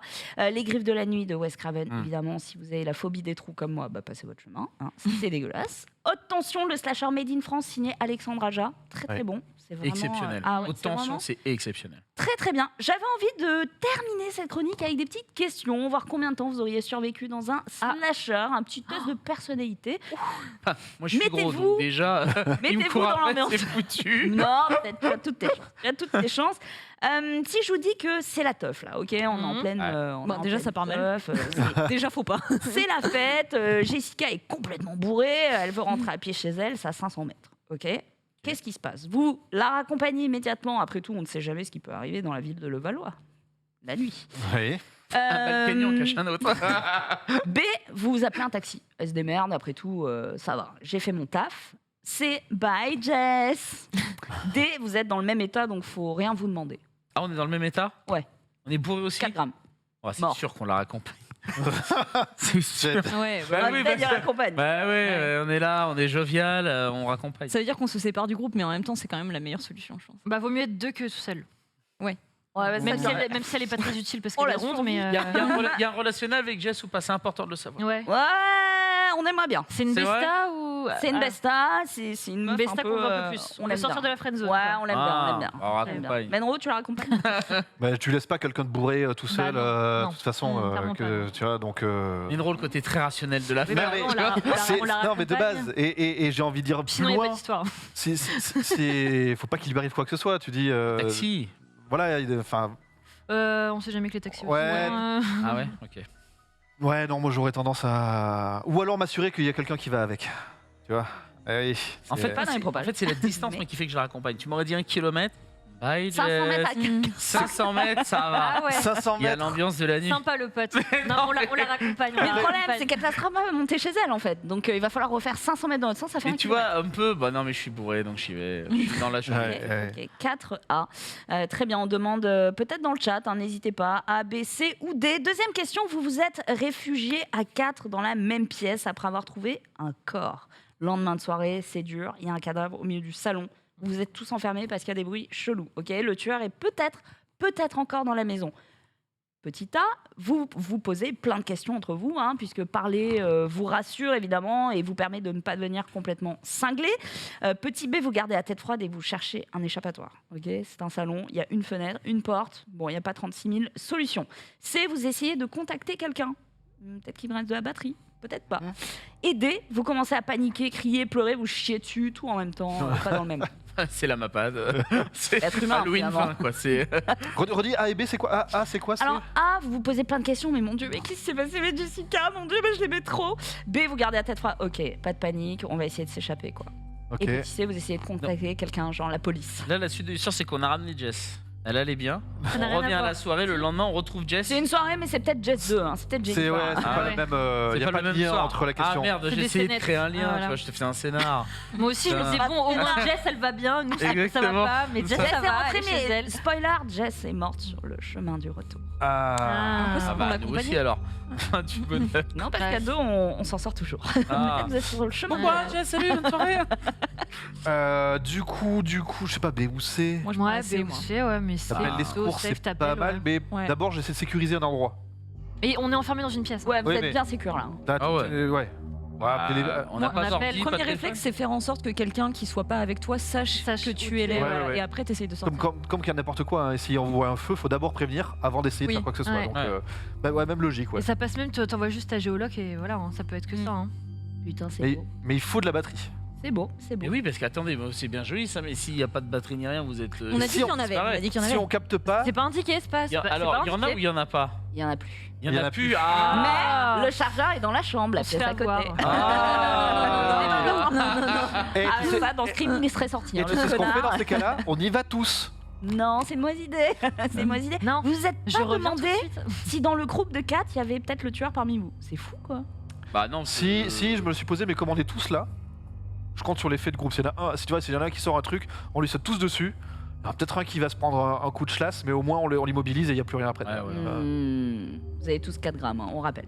Un bruit Oh non, alors même retentit. soir, on n'a pas 4 grammes. sinon Ah c'est bah, la alors, soirée. ma Mais on a Ouais. 4 grammes tous les soirs. Non, mais Mais toi, on a une fait soirée. On est jeunes, Menro, on est jeunes. Ok, ok. On a fait un coma hydraulique 20 fois dans la soirée. ou comment ça se passe?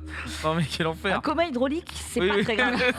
Éthylique, c'est plus C'est compliqué. vu compliqué. Un bruit retentit, qu'est-ce qu'on fait? Petit 1, on ne se sépare pas, hors de question. Petit B, vous prenez votre courage à deux mains et vous allez vérifier. Seul. Ou accompagné, mais en Ah, tout cas, ok. vous sortez de la pièce. Mmh. Petit C, vous venez de tweeter vos adieux à la commu, quoi. Ah bah donc il y a quand même du réseau. Truc inutile. Non, mais ça, Bah si on oui, peut mais tweeter, attends, ça mais sortira bien. C'est vrai. Ah Il y a de la batterie ou il n'y a pas de Donc, il y a de la batterie Il y a de la batterie, mais que sur TED, et il est 5h du mat, donc personne réagit, quoi. Non, il lance un live Twitch, il y a Et moi je personne. suis là, alors comment ça va les gars? Cette tweet à mort. Le truc le plus inutile de la Terre. Et C'est un petit peu 4, l'idée. vous juste vous Je tweet chialez, à quoi. Jess, savoir comment elle va. Bon, elle est Ah, morte, moi- mais je ne sais pas. Il peut y avoir n'importe quel bruit, je pense qu'on reste bloqué, Ouais. tu vois. Non, mais on va pas rester bloqué 20 ans, j'ai envie de pisser à un moment donné. Bah, Mais c'est là, en fait. tiens, Je comprends pas. C'est le lendemain de la soirée ou C'est le lendemain de la soirée. Depardieu. Mais non, il Il fait fait jour. Il quoi. fait jour. Ah oui, il fait jour. il fait jour? Bah oui. Ah oui. Ah. Jess, elle s'est barrée fait à moins 4h peur, du déjà. mat, 2 moins heures peur, après, déjà. bon, il y a un cadavre dans le salon. Et on sort tous en même temps, effectivement, il y en a un qui se fait chla, c'est Oui. pour lui quoi. Il fait jour. Qu'est-ce Non, que mais c'est vrai. Moi, c'est le seul truc qui me rassure, c'est qu'il fasse jour. Promis, je ferai un bel éloge. Pour moi, on reste ensemble. Pour moi, c'est là. Faut toujours rester- Alors moi déjà, il y a un truc que j'ai jamais Non, mais on peut rarement vu partir à plusieurs, hein, chercher. dans un film, c'est que Ouais. déjà je prends le pied du lit là ou du canapé, n'importe quoi. Il me faut un truc pour me défendre en fait. Ouais. C'est le premier truc que je fais quoi. Un pied de lit. Ah, mais Bah oui. n'importe quoi. On est safe. On est permet safe, les gars, il a un pied de lit. quoi. Non, mais un mec a un couteau. Si j'arrive à choper n'importe quoi qui est un peu plus long pour pouvoir me Un pied de défendre. lit, par exemple. Et non, mais vas-y, dans un appart, tu prends quoi? Un manche à balai? Oui, ok, mais Bah, y a des pas couteaux. Mais Non, non, mais si faut t'es plus dans le long. salon, il n'y a pas de couteau. C'est le salon. Et surtout, moi, je Ah, préfère, on est dans le salon là. Il y a un surtout, je préfère tapis, un taper quelqu'un, je vais pas le coussin. tuer, moi. En Enfin, guerre épais, c'est assez gros. Prends le Seigneur des Anneaux, c'est beaucoup trop long. Ah oui, c'est ça. Eh bien moi, malheureusement, je pense que vous n'avez pas survécu. Vous n'avez pas survécu puisque vous avez fait le choix de ramener Jessica complètement bourrée. Moi, je l'aurais laissé se démerder. Ouais, J'aurais appelé mais- un taxi. Bon. Il se trouve que Jessica... c'est belle, les valeurs. Ah bah franchement... Mais ça dépend de nos attentes. Eh ouais, mais 500 mètres, c'est Ouais, tout ce j'ai qu'il a hésité. fallu pour se faire découper au tournant là, de la rue de Paul Véron-Couturier. Pour ceux qui ont survécu, qui se sont réfugiés dans la même pièce, eh bien, le tueur était parmi eux, évidemment. Eh oui, bien sûr. C'est comme ça que ça se passe. Et puis, à un moment, on finit par péter un plomb et vouloir aller pisser. Et c'est là qu'on se fait couper en deux. Couper le- Bon, ben, vous aurez Ouais, quand c'est même la- survécu. Je pense que Ted aurait survécu en dernier, quoi qu'il dise. Ouais, comme Bravo. Ah. 1 heure. C'est toujours ça. Aïe, aïe, aïe. C'est pour la suite, pour le C'est 2. pour le 2. Épisode 2. Effectivement.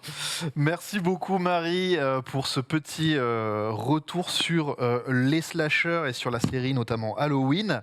Je vous propose d'enchaîner donc avec les Reines de l'horreur. Et on rappelle donc que le dernier Halloween est sorti donc le 12 octobre dernier. La semaine dernière il y avait aussi X, Oui. comment on dit? X, bon, X, X c'est en bien. anglais, X. et X de Ty West. Et ben oui, moi j'ai beaucoup aimé et ça devient une trilogie. Tu vas être content. Ah. Il y a donc un préquel qui s'appelle Pearl qui est déjà sorti aux États-Unis avec l'actrice Mia Goth et il y aura une suite qui s'appelle Maxine. Voilà. Mais oui, non, c'est très bien, c'est très bien. X, c'est un groupe. C'est un peu, ça commence un peu à la Massacre à la tronçonneuse, Mhm. mais ça part vraiment complètement ailleurs. C'est un groupe d'acteurs porno plus réalisateurs, voilà, et plus équipe de production. Qui partent, en fait, qui ont loué un peu en Airbnb une ferme paumée pour tourner un film porno. Et ben en fait, ça se passe très mal parce que les gens qui habitent dans cette ferme, bon, C'est pas. c'est pas les gens les plus accueillants de la terre, quoi. Voilà. Et en fait, Pearl, ça s'intéresse à la jeunesse de la proprio de cette ferme. D'accord. Et il est déjà sorti aux US? Il est déjà sorti aux US. Ah, Et parce qu'en fait, Oui, là, parce que X est sorti il sort, tard, il ouais. sort, Ah, trop, ok. bien plus tard que sa sortie US. Pour le coup, moi j'avoue, je suis Ouais. pas du tout cliente de X. Ouais. Ah ouais. Ouais, je sais qu'il y a beaucoup de gens qui l'aiment beaucoup et très cool, mais c'est vrai que moi en fait je trouve que c'est vraiment Enfin, en fait, je connais ce film par cœur déjà, tu vois, j'ai l'impression de l'avoir vu 15 fois. Oui. J'ai l'impression qu'il y a quand même pas mal d'éléments de scénario qui sont un peu branlants et le côté de genre les vieux qui font peur, qui sont un peu malsains, c'est pareil, ça commence à être bien éculé là. Ouais, je moi, trouvais j'aime que bien. ça n'apportait rien. The Visit. Ouais. Oui, mais je trouve Ah, que The Visit ouais. est beaucoup plus original. Cool, quand même. Mais moi j'ai beaucoup aimé X, mais j'ai préféré Pearl. Donc peut-être que D'accord, peut-être. t'aimeras Ouais. Pearl. Ok. Bon. Je rappelle, donc au début dans le cinéma d'horreur, on avait dans ce qu'on appelle les Scream Queens. Dans Scream, pas pour de la saga Scream, hein, mais bien sûr pour le fait de crier. Donc il se définit comme une actrice incarnant le stéréotype d'une femme victime de l'adversaire dans le film. Et depuis, ses rôles féminins ont évolué. Mais c'est pas une généralité, hein, mais en tout cas certains ont franchi le cap pour devenir des héroïnes, qui sont très fortes, intelligentes et parfois même plus que les personnages masculins. Voilà, il y en a plusieurs. Évidemment, on a parlé de Scream, on a parlé de Alien, de Halloween, mais il y en a d'autres, hein, notamment dans Carrie, dans The Descent, dans Freddy, dans Souviens-toi l'été dernier, Suspiria, Massacre à la tronçonneuse ou plus récemment The Witch. Est-ce que c'est une tendance générale? Je me tourne vers toi, Judith. Je pense que c'est une tendance. Enfin, en fait, je pense que depuis que le cinéma d'horreur existe, il a favorisé les héroïnes féminines par rapport aux autres peut-être genres de cinéma, parce que je pense qu'à une époque, les femmes étaient un peu les victimes idéales parce que le sexe faible, elles peuvent pas se défendre, elles sont pas armées, elles courent pas vite. Enfin bon, tous les clichés à la con un peu, voilà. Puis les choses réelles de la société qui entravaient un peu les femmes, et aussi peut-être parce que du coup, ça faisait naître davantage d'empathie. Donc donc, je pense que l'horreur a beaucoup mis de personnages féminins en scène à cause de ça, et que petit à petit, bah oui, il a fallu aussi leur donner un peu d'épaisseur à ces personnages-là, et donc les développer. Et à force d'affronter des menaces, bah oui, on a envie aussi de les voir réagir à ces menaces. Et donc plus ça va, moins ça devient des Scream Queens qui hurlent face à la menace, mais plus du coup elles prennent les choses en main. Et aussi parce que petit à petit aussi, on a de plus en plus conscience des menaces que vivent les femmes au quotidien dans la société, et d'à quel point c'est justement repris par les films d'horreur sous forme de métaphores ou même pas. Et donc du coup, bah oui, comme on se bat aussi pour ça, contre ça dans la vie, on se bat aussi contre ça dans les films d'horreur.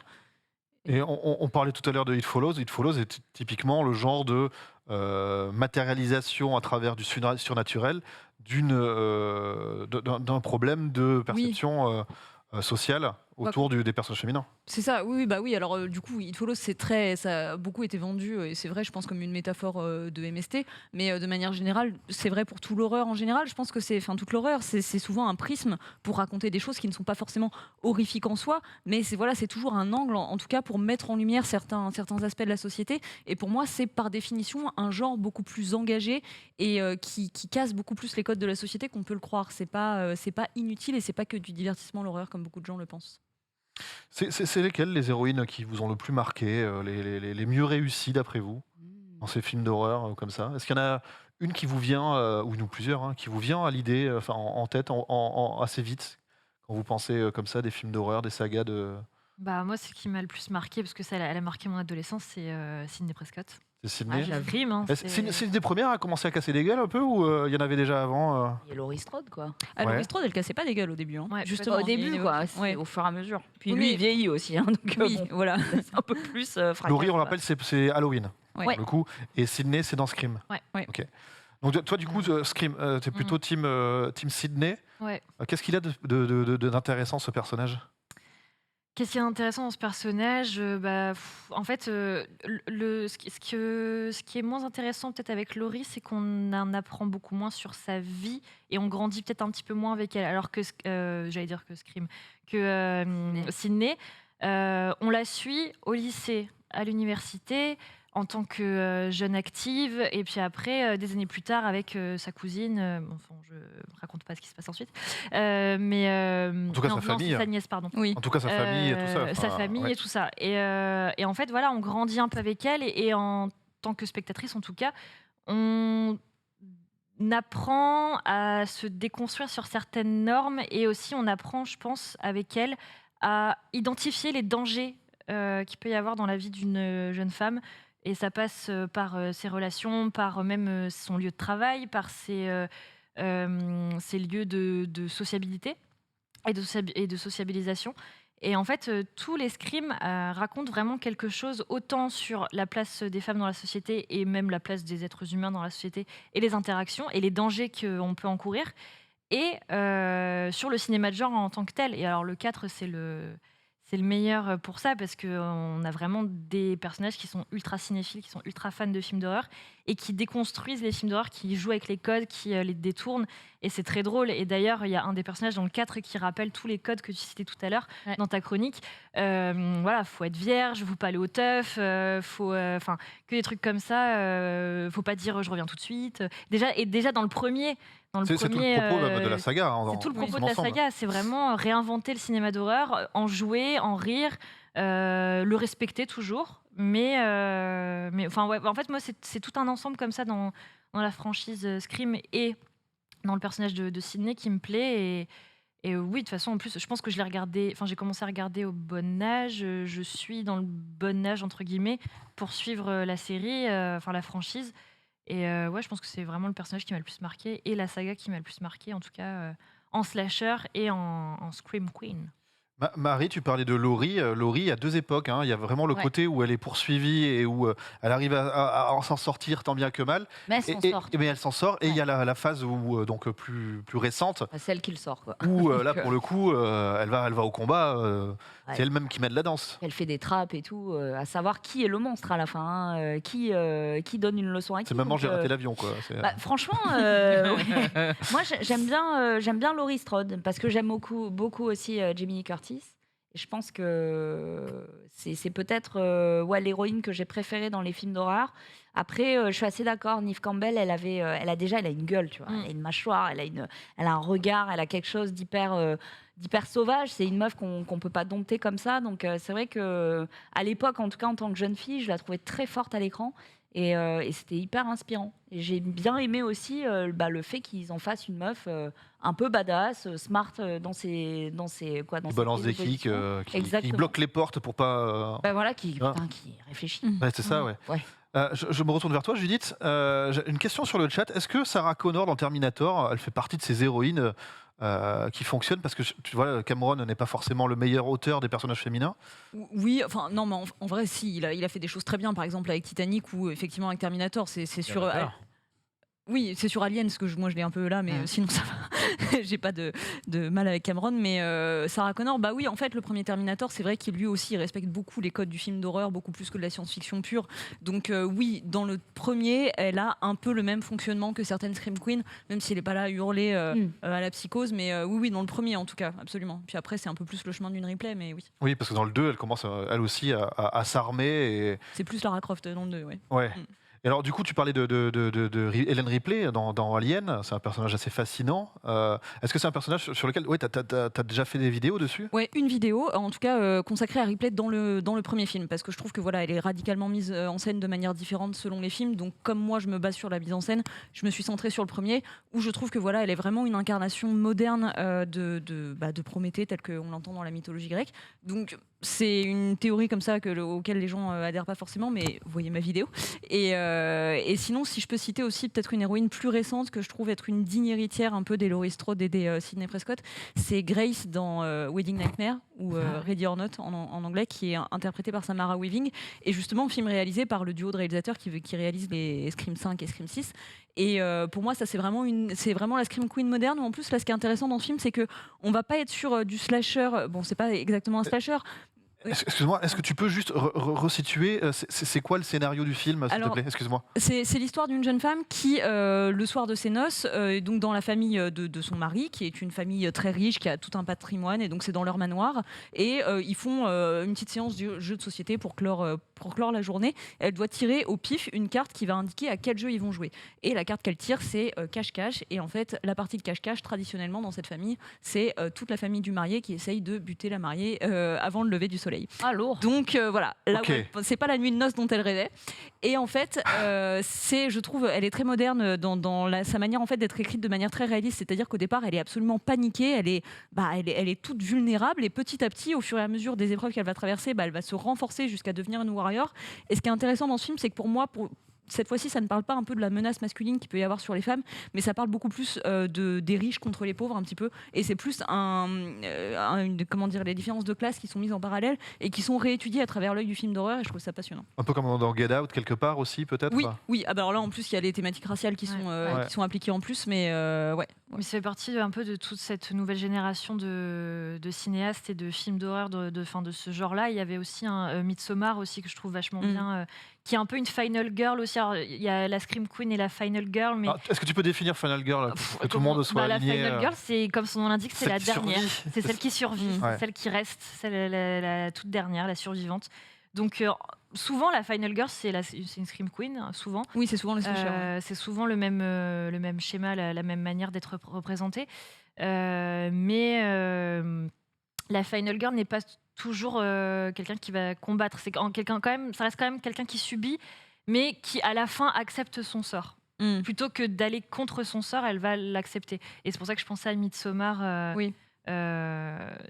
Pour représenter ça. Mais moi j'aime bien aussi, j'avais adoré Wedding Nightmare aussi, et toutes ces nouvelles un peu Scream Queen et Final Girl, je trouve que c'est la nouvelle génération apporte quelque chose de frais, de beau et de moderne, et ça englobe des toutes nouvelles thématiques qui sont très intéressantes aussi. Peut-être tu voulais rebondir? Moi, je veux juste savoir si le personnage féminin finalement qu'il y a dans Sans un bruit 1 et qui évolue considérablement dans Sans un bruit 2, pour moi, je fais carrément la liaison avec justement Alien, où dans le premier, c'est une femme enceinte qui subit finalement les éléments et qui est face à la créature et ne peut presque rien faire. Et dans le 2, elle devient cette bad girl qui doit défendre ses enfants justement face à la créature et au monde et essayer de trouver une solution pour s'en sortir. Et je me demande si ce personnage-là rentre dans le cadre de ce que vous défendez depuis tout à l'heure. Moi, je trouve que dans Les Sens d'un bruit, on revient, au contraire, on passe par des chemins intéressants et on revient à des valeurs très traditionnalistes, je trouve, parce que on se trouve à la fin du 1 avec un noyau familial qui est un peu éclaté. Et en fait, dans le 2, quand on pense qu'on va pouvoir reconstruire une nouvelle logique à partir de ça, où du coup le personnage d'Emily Blunt serait davantage central et fondamental, finalement, ce qu'elle va essayer de faire et ce qu'elle va finir par trouver, c'est une nouvelle figure paternelle et recréer finalement la structure familiale traditionnelle qu'on connaît. Du coup, moi, j'étais déçue parce que je me dis, on partait sur un chemin intéressant, puis en fait, on retombe sur nos pattes bien américaines, bien traditionnelles. Je trouve ça un peu décevant. Je confonds avec Pas un bruit, qui est sur Netflix. C'est sympa, ouais. Pas un bruit, Sans un bruit, pas un bruit, putain, les mecs. Alors oui, sans un bruit, c'est des gros monstres qui voilà, ont jour, attaqué l'humanité. Il faut pas faire de bruit parce que sinon ils nous spotent et du coup c'est un peu post-apo. Ouais. Et pas un bruit. C'est l'héroïne qui est. C'est des voleurs qui sourde se produisent. et muette, Ouais. et qui du coup, son amie essaie de l'alerter, mais comme elle est sourde et qu'elle ne la voit pas, elle n'entend pas. Ouais. Et elle se retrouve dans un huis clos traquée par un chasseur et elle devient la traqueuse. Sans trop vous spoil, mais c'est un excellent film et pour le coup ça c'est une héroïne que je kiffe un peu. T'as l'affiche. Putain, elle est. C'est elle est le badass. film réalisé par Mike Flanagan. Ouais, c'est ça. Et Ok. c'est son épouse en fait. Oui. Tu la retrouves aussi dans The Haunted. C'est Voilà. le méchant, enfin le méchant, c'est celui où il y a l'aveugle. C'est celui-là, non? C'est encore autre chose. Ah non, ah ça non, ça aussi. c'est de Don't Breathe. Oui, où il y a eu un 2 de justement. respect. Tu vois, même moi j'étais perdu. Mais il parle, regarde pas. Oh, qu'est-ce que c'est que cette vie Le premier est bien, Don't Breathe, le deuxième est atroce. Oui. Ah ouais, Ouais. J'ai pas vu le 2, j'ai vu que le premier dans la Ça cave. c'est encore autre chose pour le coup. Je vois dans les questions que Paul nous a mis là dans le runner, on a une réflexion autour de est-ce que le seul pendant masculin qu'on pourrait avoir à travers ces sagas d'horreur mais qui s'inscrit comme ça dans le temps, c'est pas Ash de Evil Dead à part lui? Est-ce que vous en avez d'autres, des personnages pour le coup masculins?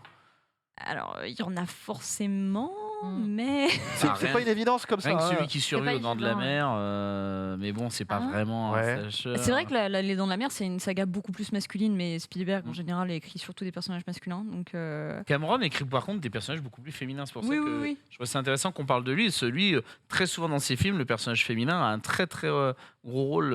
Titanic, Avatar et compagnie. Mais H, c'est une bonne piste. Après, il y en a forcément d'autres, mais j'avoue que là, Ouais, ils sont moins iconiques dans l'horreur. Hein, C'est ça, vraiment, c'est ce mais- côté ouais. iconique. Alors le méchant est iconique, mais là Oui. le héros, même si c'est un Un anti-héros, héros hein, qui devient un méchant quoi. La mouche. Mais bon, c'est C'est pas vrai. vraiment. Après, je trouve que c'est difficile dans les films d'horreur parce qu'en soi, on a par habitude maintenant que ça ne terminera jamais en happy end, tu vois. Et s'il y a un happy end, c'est qu'il y a une suite qui se pointe. il y a- Maintenant, la liaison est presque automatiquement faite. Donc c'est pour ça que je pense qu'une fois qu'on a consommé l'histoire, je pense qu'on se souvient plus facilement de l'histoire dans un film d'horreur que des personnages qui sont à l'intérieur. Tu vois, par exemple, plus d'une scène iconique que effectivement de Brandon qui a survécu à la fin et basta. Parce qu'en fait, Brandon vrai. était noyé dans un tel amas de sang, de collègues morts, etc. que nous, c'est ça qu'on a plutôt retenu plutôt que le grand survivant, quoi. Qui se souvient de La Maison de Cire? Moi. Ah oui. Avec Paris Hilton. Il y Et a- Chad il y a- Michael Murray. Quel enfer hein. il y a beaucoup de monde dedans. Il C'est vaut mieux vendeur, voir ça. l'original. Je crois qu'il y a une version originale en noir et blanc avec Vincent Price. Ouais. Et voilà. Mais Euh. pour le coup, je crois que c'est la première fois où, en tant que spectateur, à l'époque, je me suis dit, tiens, ils décident de rester ensemble et de prendre des trucs pour s'armer Ouais. et pour essayer de contrer plutôt que de fuir en C'était pas courant. si mauvais, il y avait des bonnes idées quand même. Après le casting, bon, voilà, ça laisse à désirer, mais ça reste un bon divertissement, je trouvais quand même. Oui, Enfin, c'était pour, pas- les, pour pour les l'époque, années c'était pas 2000, méchant. c'est rigolo. Bien. quoi. J'ai une dernière question là pour un petit peu tout le monde. Est-ce que les reines de l'horreur, elles sont pas aussi derrière la caméra? On pense notamment récemment à Julia Ducournau, mais pas que. Il y a Olivia Wilde là, tout récemment, Mimi Cave. Je vais vous dire un petit peu Julia Ducournau, donc Grave, Titane. Olivia Wilde, pardon, avec donc Don't Worry Darling récemment. Mimi Cave avec Fresh. Nia D'Acosta avec le nouveau Candyman. Mary Lambert avec Cimetière, l'original. En l'occurrence, Jennifer Kent avec Mr. Badabouk. Ah, c'était bien Babadook. ça. Oui. C'était Babadook. hyper Je l'ai pas, Ouais, Babadook. je l'ai pas Et vu elle- celui-là et pour elle le a coup. moi. d'ailleurs signé un Des épisodes de segments Guillermo del Toro. du cabinet des curiosités de Ouais. Guillermo del Toro sur Netflix. C'est le dernier, je crois, le dernier film. C'est l'avavant-dernier ou c'est le dernier je sais ou avant-dernier. Ouais, Ouais, dans les je suis derniers. pas encore là, mais il Dans paraît les que c'est l'un des plus réussis. plus. Ouais, ouais. Du coup, voilà, il y a aussi ce côté derrière la caméra. Ted, si toi on te proposait des films de genre comme ça, t'irais? Bah, moi, j'ai failli jouer dans le dernier du Cournot, Titan. J'ai passé 3 fois le casting, donc j'étais en full et dernière étape pour être dedans. Ça ne l'a pas fait, ils ont pris quelqu'un d'autre à ma place, mais tant mieux. J'ai vu le film, pour moi, il était très réussi. Et le rôle qu'il devait m'être attribué a été très bien interprété par mon collègue, donc j'étais très content. Après, moi, j'ai du mal à classer du Cournot dans les films d'horreur. Je les vois plus dans des films, ce qu'on appelle dits de genre. Alors, ça réunit bien sûr le fameux triangle, voilà, de la science-fiction, l'horreur, du thriller, voilà, dans ces idées-là. Mais ouais, moi, je serais totalement pour, parce qu'en fait, c'est ce genre de film qui permet justement d'aller caresser justement les choses qui dérangent. Et c'est là où on voit des personnages vraiment intéressants, surtout du côté des méchants. Tu vois, on n'est pas juste le voisin qui est en kikinant ou quelque chose comme ça. Là, on peut vraiment exulter dans les 7 péchés capitaux, quoi, y aller à fond. Là, je sais que bon, bah, je n'aurais pas non plus relevé, tant pis. Pour une série Canal+, je vais faire le fils d'une mère maquerelle qui devait tabasser les prostituées de la maison close, etc.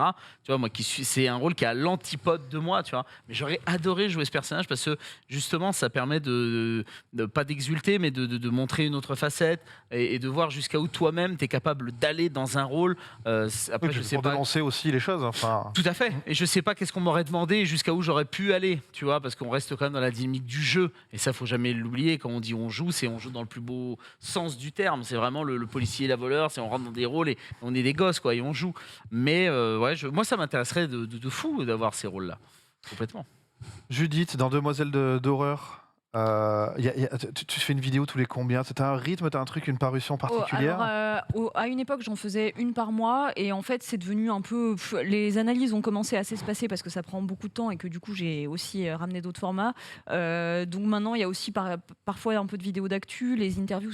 Enfin, c'est pas régulier. Ne comptez pas sur moi pour la régularité. En tout cas, il y a du contenu, ça c'est sûr. Et il y en a bientôt d'ailleurs qui arrivent pour début décembre. Je vais avoir beaucoup de choses à proposer sur la chaîne. Tu peux nous en parler un petit peu ou c'est encore secret défense? Je vais faire une vidéo. Alors, il y a un truc, c'est secret défense, j'en parle pas officiellement pour l'instant. Et il y a une vidéo d'analyse qui va sortir sur Samain, donc le nouveau film justement d'une réalisatrice irlandaise, Kate Dolan, qui est passionnant et donc qui sort début décembre, qui est un très bon film qui s'appuie sur les légendes irlandaises. Et donc, je vais proposer une vidéo d'analyse là-dessus pour la sortie du film. Ok. J'ai vu une vidéo de Sainte-Maud, c'est bien. Il paraît que c'est oufissime, je l'ai pas vu. Moi, j'adore. J'aime beaucoup Il est Sainte-Maud. bien, Sainte-Maud, ouais. Lequel, pardon? J'ai pas. Sainte-Maud. Rose Glass, aussi une Il réalisatrice. n'est pas sorti au cinéma, il a été directement parce qu'il est passé à Gérardmer Ouais. et finalement le Covid est passé par là, donc malheureusement Sainte-Maud n'a pas eu de diffusion en cinéoche et est passé directement en tout DVD, tout VOD. Et c'est vrai que je pense que c'est un film qui aurait largement, s'il a gagné Gérardmer, il aurait largement eu sa place dans les très beaux films d'horreur. Et limite, j'encourage les gens sans doute à le voir. Moi, j'ai très envie de le voir et j'ai pas encore eu l'occasion. Très très beau. Il y a pardon, juste une autre un autre film d'horreur aussi qui est passé par Gérard Armé, qui a eu un prix. Pareil, qui a vu sa sortie cinéma Trappé, donc qui est directement en DVD, VOD. C'est Ego, pareil, d'une réalisatrice aussi scandinave. Très bon film aussi. C'est l'affiche, on peut pas la rater, c'est un 9. Avec une petite fille dessus. Oui. Voilà. Super film aussi. J'avais une autre question pour toi. Si jamais quelqu'un qui connaît pas ta chaîne arrive dessus, il y a une vidéo dont tu es particulièrement fier, que tu dis, voilà, celui-là, regardez ça, c'est, j'en suis vraiment plus contente que. Alors celle où je me la pète le plus, c'est l'interview de Noomi Rapace pour l'EMB. Parce que je me suis dit, j'ai interviewé Noomi Rapace, voilà. Et après, celle où, au niveau du travail que j'ai fourni, ce sera l'analyse de Twixt, qui est un film de Coppola qui est très méconnu et mésaimé, mais que moi, c'est l'un de mes films de cœur vraiment auquel je voue une passion sans limite. Et donc, c'est celle sur laquelle j'ai fourni le plus de travail. Ok. Donc, on le rappelle, l'interview de Noomi Rapace et l'analyse de Twixt. Très bien. Est-ce que vous avez des recommandations? Là, j'ai vu que vous avez déjà commencé naturellement à le faire. On est sur les reines de l'horreur. Est-ce qu'il y a des films que vous conseilleriez plus que d'autres? Là, il nous reste 3-4 minutes pour finir le dossier avant de passer au journal des sorties. Carrie, je pense. Classique. On a du Carrie. Ouais. L'original. Ouais. Pas le remake avec. Non, pas le remake. non, pas le remake. Non, l'original. L'original. Judith, j'ai vu que tu levais la main. Oui, moi j'ai très envie du coup parce qu'on a cité plein de réalisatrices intéressantes. On n'a pas cité Nathalie Erika James qui a réalisé Relique, qui est sorti il y a 2 ans et qui est un personnage, donc un film d'épouvante, vraiment d'épouvante, mais qui utilise qui explore la maladie d'Alzheimer à travers un spectre horrifique et qui est passionnant, qui est très très bien mis en scène. Elle est toute jeune, c'est son premier film et il y a que des personnages féminins passionnants dedans, donc foncez sur Relique. Relique, ok, on note. Ted, est-ce que tu as Moi, ça reste un classique, c'est Les Dents de la Mer. Je le cite 20 fois dans cette émission, je sais pas pourquoi. Mais c'est vraiment un de mes films de cœur qui a créé chez moi la plus grosse de mes phobies, qui est la thalassophobie. Voilà, mais donc c'est un film qui m'a marqué dans le sens où, encore une fois, je pense que les meilleurs films d'horreur, contrairement finalement à ce que j'aime vraiment, moi ce que j'aime c'est voir les monstres, être au contact avec eux, le corps à corps, etc. Ça j'aime. Et bien finalement, ceux qui ont le plus d'impact sur moi, c'est ceux où on ne les voit quasiment jamais. Comme Alien, Et- 45 minutes sans le voir. Exactement, ou alors même le film là, avec les deux, le frère et la sœur, là, Conjuring 2, que moi j'ai Ah ouais. plus aimé que le 1 ou le 3 qui a chié, mais le 2 était vraiment pas inintéressant. Enfin, le 2, c'est pas la Euh, meuf qui sort d'un tableau. Si, là c'est ça, ouais. Oh Voilà, celui-là, et j'ai surfé de la niche, comme on dit chez moi, mais voilà, celui-là était pas mal. Après, si on veut des trucs très trash, il y a La Colline à des yeux. Mais sur le côté, vraiment, les demoiselles d'horreur, si je dois Il y a regarder. Alien, Non, peut-être sur les aliens. J'y vais. Fais-toi les aliens. Tu vois, quand Ils sont tous sur Disney+. Si quand jamais. tu parlais des Dents de la Mer, je me suis dit, si on reste dans le côté héroïne, le film avec Blake Lively, Ah oui, où elle surfe là. où elle surfe comme ça, est assez Shallow, intéressant. non, Pour... c'est- Ouais, non, il a- c'est il a- Shallow. Instinct de survie. Instinct de survie en français. Il a ouais. mauvaise presse, mais moi je le trouve vraiment pas Bon, il est pas désagréable. dégueu. Hein. Ouais. Il est pas dégueu. Il y a dans le genre des films de requins qui sont un genre Il est à pas part dégueu. entière. Hein, Ouais. je trouve qu'il a J'ai pas vu quelque celui-là. chose à faire valoir. Ouais, il est pas dégueu, vraiment pas dégueu. Haute tension à voir, t'en parlais tout à l'heure, film Ouais. français d'horreur incroyable, Ouais. une pépite. Je suis sûr que très peu de gens l'ont vu et c'est incroyable de malsain et Alors, dans le genre Alors, malsain dans le et genre français, malsain, il y a Martyr on a aussi. Ouais. C'est Martyr de Ouais. Pascal Logier. Ouais. Méandre aussi, j'ai bien aimé, même s'il y en a beaucoup qui l'ont détesté, surtout la fin. La fin est what the fuck. Ouais. Je connais bien Mathieu, donc bref. Même lui, quand j'ai dit c'est quoi la fin, il me fait ah, c'est selon ton interprétation. À un moment donné, tu me donnes une fin ou sinon tu te démerdes. L'effet gueule noire, je t'embrasse, bon courage pour ton film. Mais Méandre était très intéressant, j'ai trouvé plus intéressant que Cube. Parce que c'est le même concept, c'est une personne qui est dans un Ah non, tuyau. Cube, c'est culte. Ah, je suis bah non, désolée. ah, bah non. mais- Alors, Génial. Et bah revoyez-le, ça a très mal vieilli. Très Bah mal non, vieilli. non, désolé, mais c'est pas Cube, possible, c'est Cube. Et Ah, très mal. question, Martyr, toi, tu l'as abordé sur ta chaîne ou Non, pas encore, mais en fait, on m'a déjà posé la question. Parce qu'il y a et- beaucoup de personnages féminins. Ouais, mais en fait, Damien, c'est j'aimerais, un mais le truc, personnage c'est que féminin. Martyr, je l'ai déjà vu une fois, je Il le est digère difficile. encore. Ouais. Non, mais en fait, oui, le truc, c'est que pour Ouais, c'est analyser les films hardcore. sur ma chaîne, je les vois, je les revois, je les re-revois en mettant pause tout le temps, en prenant des notes. Martyr, il m'a un peu trop traumatisé pour que je fasse ça Il dans est les difficile. médias. Hein. Il est dur. très très Ouais, difficile. c'est vraiment pour un public averti. Hein. Ouais. Bah, It Follow aussi, on en parlait tout à l'heure. It Follow. Follow, excellent. C'est Ouais. magnifiquement beau et sombre. Il y a peut-être des séries aussi d'horreur, Hunting of Hill Megan. House. Ah Ouais. ouais. The Hunting of Hill House. Plus que le Hunting of Hill deuxième, House, je trouve, hein. Plus que Bly Manor. Ah ouais, oui, oui, ah ouais. Ouais, Avec Hunting ce of Hill plan House, séquence c'est de une des fou, plus belles séries de ces dernières années. D'horreur, de séries horrifiques. de séries horrifiques. Penny sur Dreadful Netflix, aussi. Moi, je suis ouais. très très cliente de Penny Dreadful. Penny Dreadful, ouais, Ouais. avec notamment Eva Green. Eva Green qui est exceptionnelle dedans. Ouais, vraiment. Et c'est vraiment une série. Alors, elle est faite pour moi et pour toutes les personnes qui ont les mêmes goûts que moi. C'est-à-dire que c'est une série qui mélange toutes les références de romans gothiques et romantisme noir qu'on peut avoir voilà, à l'époque victorienne et outre. Donc, on a du Dracula, on a du Dr. Jekyll et Mr. Hyde, on a La possession, des sorcières, il y a beaucoup de choses. des sorcières. Ouais, en fait, il y a tout ce qu'on aime. Hein, les gens qui se reconnaissent un peu dans mon profil, foncez sur Penny Dreadful si vous ne l'avez pas encore vu. Penny Dreadful. Moi, je connais pas, mais Après, ça m'intéresse. classique shit, il y a American Horror Story. Et alors là, bah, vraiment, tu prends ce que t'aimes, puisque chaque saison, c'est une série anthologique et chaque saison est sur une thématique différente, à des époques différentes, avec un genre complètement différent. Avec le même casting. Mais avec pas toujours, toujours. mais Il y a beaucoup de la gens qui plupart- reviennent. Ouais, il y a beaucoup de gens qui donc, reviennent. ok. La plupart du temps, le cast revient, mais tu as toujours des nouveautés ou alors des gens qui font des allers-retours un peu entre les saisons. Ou des guests. Et des guests, des super Bah, guests. Lady Gaga pour Et le voilà. théâtre, Ouais. c'était. Donc ça, pareil, on peut vraiment trouver ce qu'on aime. Là, il y a déjà 10 saisons, donc il y a de quoi faire. Oui. Et puis elles sont pas Voilà. toutes du même niveau.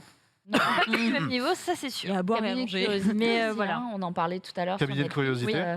Et il y a quand même Catherine Hardwicke, donc la réalisatrice de Twilight, c'est un film d'horreur en un son, C'est vrai. qui du coup avait fait le 6e film sur les sorcières. Donc voilà. Ok. C'est Et un attends, truc, je suis en plein dedans là. je me demande s'il n'y a même pas Vincenzo Natali qui a réalisé Cube, qui a réalisé un des segments Oui. aussi de Si, tout à du fait. cabinet des curiosités. Si. Si je crois que c'est le deuxième épisode avec Ouais. les rats dans le cimetière. Voilà. Voilà qui clôt un petit peu ce tour d'horizon dédié aux demoiselles d'horreur, si je garde comme ça de cette appellation qui est quand même une jolie trouvaille. Merci, bravo mon cousin qui a trouvé ce jeu de mots. Voilà, on rappelle, donc c'est le nom de ta chaîne YouTube, Judith. D'ailleurs, on peut te retrouver sur les réseaux sociaux sous quel pseudo Demoiselle d'horreur. Alors, on m'appelle Judith, hein, ne m'appelez pas Demoiselle, vous n'êtes pas obligé. Mais Judith, ouais, donc Demoiselle d'horreur sur Twitter, Instagram, Facebook. Maintenant, même TikTok. TikTok, aïe aïe aïe, priez pour moi. Aïe, aïe, aïe. Oh, t'inquiète, on va prier pour toi. L'URSSAF va surtout prier pour toi. Merci à vous toutes et tous pour ce sujet. On va laisser la parole à Mégane. C'est le journal des sorties. On se retrouve juste après cette petite virgule vidéo. Moi, c'est là. J'étais parti sur du féminin, je me suis dit il faut Ouais. trouver quelque chose. Je l'ai eu. De petite. On rappelle donc à ne pas rater une sélection de 5 parmi les incontournables. On va chacun donner notre avis en termes d'étoiles de la hype. Ça va de 0,5 à 5. Plus vous mettez d'étoiles, On peut plus... pas mettre 0. Oh non, c'est 0,5. C'est la même Ouais, notation 0,5. qu'Allociné, tu vois. Et du coup, voilà, c'est pas les étoiles si vous avez aimé ou pas, à moins que vous l'ayez vu. C'est plutôt à quel point vous avez envie de le voir. Et à la fin, on se fera évidemment les sorties, les autres sorties, Ouais. Mégane. À toi. Très bien, merci. Du coup, parmi les incontournables, il y a un énorme Marvel qui sort demain. Il y a déjà des petits chanceux, des petites chanceuses qui ont pu le voir hier soir en avant-première au Grand Rex. C'est Black Panther Wakanda Forever, donc la suite de Black Panther, toujours réalisé par Ryan Coogler et tristement sans Chadwick Boseman qui nous a quittés en 2020. Des suites d'un cancer du côlon. Donc le scénario a dû être remanié, le film a dû être repensé autour des autres personnages qui ont façonné et qui ont fait Black Panther, qui a été l'un des plus gros succès de Marvel et qui a même passé un cran supérieur au niveau du MCU, puisqu'il avait même été nommé aux Oscars, ce qui n'était jamais arrivé pour un film du MCU. Et donc là, on part sur une toute autre histoire, en tout cas une histoire d'héritage, une histoire de sauvegarde d'une civilisation. Et donc, les Dora Milaje, la reine Ramonda, Shuri, M'Baku, Okoye, doivent protéger leur nation de Wakanda. D'autres puissances mondiales qui veulent les attaquer, notamment un royaume caché plus profond des océans. Donc là, il y a un petit côté Avatar sous l'eau. Talokan. On est sur un film un peu de guerre, mais en même temps de recueillement. Il y a le décès de Chadwick Boseman, qui incarnait T'Challa, qui plane sur le film. Donc voilà. Et le on a 2 musiques originales de Rihanna. J'allais dire le aussi, retour de Rihanna. à la BO. Depuis Voilà. 14 ans, je crois. Non, pas autant, mais pas mal d'années. Oula, j'ai pas compté, j'avoue. sans mais, rien ça fait un proposer. petit moment, ouais. Combien d'étoiles de la hype pour toi, Mégane? Eh bien, je ne l'ai pas encore vu, mais j'ai hâte de le voir. En étoile de la hype, je dirais 3,5. Un bon 3,5. Marie, À 5. t'es sur 5 Ah ouais. à mort, à fond. Visuellement, moi, ça m'avait transporté. Il pouvait ne pas y avoir d'histoire. C'était aux F-tiers, quoi. C'était vraiment... je découvrais une autre culture, des musiques différentes, des choses qui me parlaient énormément. Et j'aime beaucoup le côté transmission. Et tu vois, ils n'ont pas repris un man qui lui ressemble, faire de la CGI pété. Ils ont vraiment bossé sur un scénario différent, en laissant une place forte aussi aux femmes de ce film. Donc, clairement, moi, 5. Toi, Ouais. c'est 5. Judith, Euh, Marvel, qu'est-ce que tu vois Marvel n'étant pas trop mon univers, moi je vais rester sur un petit 1 Ouais. pour l'instant, surtout qu'en plus j'ai pas encore vu le premier. Après, c'est vrai que tout ce que j'entends sur ce film et sur ces 2 films d'ailleurs me donne plus envie que pas mal d'autres films de Marvel. Donc je pense que je vais m'y mettre et que je vais être heureuse de m'y mettre, mais du coup pour l'instant 1. Pour l'instant, c'est pas une priorité. Non. Ted, 1. 1 aussi, Ouais, rien, ça, rien à faire. Les Marvel ne m'intéressent plus du tout, à part les Gardiens de la Galaxie 3. Sinon, j'irai plus jamais mettre les pieds pour voir un seul Marvel. Pour voir, J'en ai ras-le-bol. C'est- Ah oui, au je suis moins, arrivé c'est à un clair et ras-le-bol. net. Même le Doctor Strange, le Je me dernier. suis endormi devant. Oh non, t'es Ah, je te jure. chiant. Mais non, mais je te jure, c'est Mégane, terrible. toujours au ciné, s'il te plaît. Attends, il y a un côté horrifique, hein. Ah Ça pourrait te ça m'a parler, ouais, horrifié. c'est J'ai fait un AVC pour le Sam film. Raimi, ça pourrait te plaire. Autre gros film qui sort demain, c'est Armageddon Time, le retour de James Gray au cinéma avec un super casting. Et on le voit sur l'affiche, Anna Thaoué, Jeremy Strong, qu'on adore dans Succession. Rattrapez Succession, s'il vous plaît. Anthony Hopkins aussi, qu'on voit, voilà, pour ne citer que. Et donc il a là, 110 ans, lui. C'est fou, quoi. Et il est toujours tellement là. Il était Il exceptionnel. est en forme, quoi. il Ah est ouais. éternel. Putain, c'est beau. The Et donc Phaser. là, on est sur une histoire très personnelle de James Gray, puisqu'il raconte son enfance, et il raconte une histoire de passage à l'âge adulte, ce qu'on appelle un coming of age, d'un garçon du Queens dans les années 80. Il parle de sa famille, il parle aussi de la situation sociopolitique de l'époque, qui était vraiment ancrée dans un racisme, dans un patriotisme très fort, et surtout une quête, c'est une quête du rêve américain à cette époque-là pour ce garçon. Donc voilà, un film très personnel de James Gray. Combien d'étoiles de la hype, Mégane? 4. 4 du Ouais, côté je de ne l'ai pas encore Mégane. Tu l'as pas encore vu. Non. Marie, 2. 2, pas plus que ça. J'ai Oh. Wakanda d'abord. T'as d'abord Wakanda. Judith, Alors moi je l'ai vu à Cannes et pour le coup il m'a pas touché comme il a touché certains de mes congénères. Alors oui je suis très rabat-joie, faut le savoir, je ne rien. Voilà. Non mais j'ai vraiment pas accroché du tout à celui-là, contrairement à d'autres films de James Gray. Donc là je vais dire 2 parce que évidemment que c'est pas un film qui propose rien, mais bon il m'a pas convaincu. ok. 2 de ton côté. Ted, Moi 5 et j'y suis dès demain soir. qui est à fond, t'es C'est derrière. Anthony Hopkins quoi. Anthony Hopkins. Et il faut voir The Father, Ah oui, ce chef-d'œuvre, cette pépite. de Florian incroyable. Zeller. Ouais. Oui, et le fils d'ailleurs sort, je crois, prochainement. Ils ont terminé le tournage cet été, donc parce que c'est une trilogie. Mhm. Et putain. Mais tu vois que t'aimes bien les trilogies, les suites. Oui, tout non, ça, Mais quand Ouais, elles sont mais bien, oui. oui, mais. Et que mais quand là, c'est l'horreur. C'est quand on Ouais. atteint 5, 6. Non, en fait, 1, 2, 3, ça va. Quand j'entends déjà 4, 5, 6, 7, 12, là, je suis perdu. Tu connais les gendarmes? Ouais.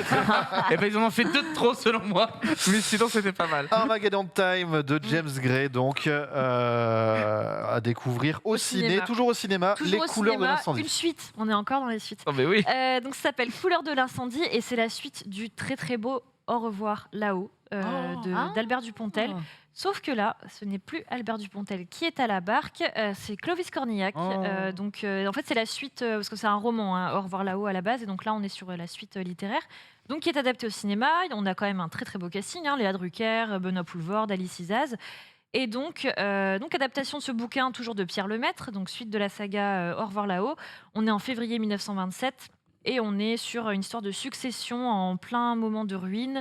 On est sur une histoire très familiale aussi, une femme qui va hériter d'un empire financier, qui va tout faire pour protéger cet empire qui lui vient de sa famille et pour se battre contre les différentes forces de pouvoir qui s'opèrent autour d'elle et de la corruption aussi. En fait, la bande-annonce résume très bien l'histoire. Résume très bien. Voilà, je tombé ne sais pas vachement pourquoi bien sur des je ne sais pas pourquoi je m'embête. Enfin voilà. Donc là, son combat est d'autant plus difficile qu'on est vraiment dans une France qui observe un petit peu les débuts. On revient au titre des couleurs de l'incendie, donc 1927, un peu Ouais. avant La guerre de 40. la guerre de 40. Donc voilà. Question pour toi, est-ce que des acteurs qui étaient dans Au revoir là-haut reprennent leur rôle ou pas du tout? Est-ce que tu sais ça? Alors je ne sais pas parce que je n'ai pas vu la T'en as- suite t'en as et aucun j'ai pas l'impression qu'il y ait Non, il y en a les aucun. acteurs qui reviennent. ok. Bah, il y avait Nawel Pérez-Biscayar qui n'est pas dans la suite. Comme je te dis, Dupontel ne reprend pas le film, ne réalise pas. Donc, Ok, donc from scratch, et on justement, repart. moi, c'est un peu ma Oui. crainte. Du coup, les celles de la hype, là, c'est du 2. On est que sur du 2, Mm. ok. Marie, est-ce que tu as été conquise par ce pitch?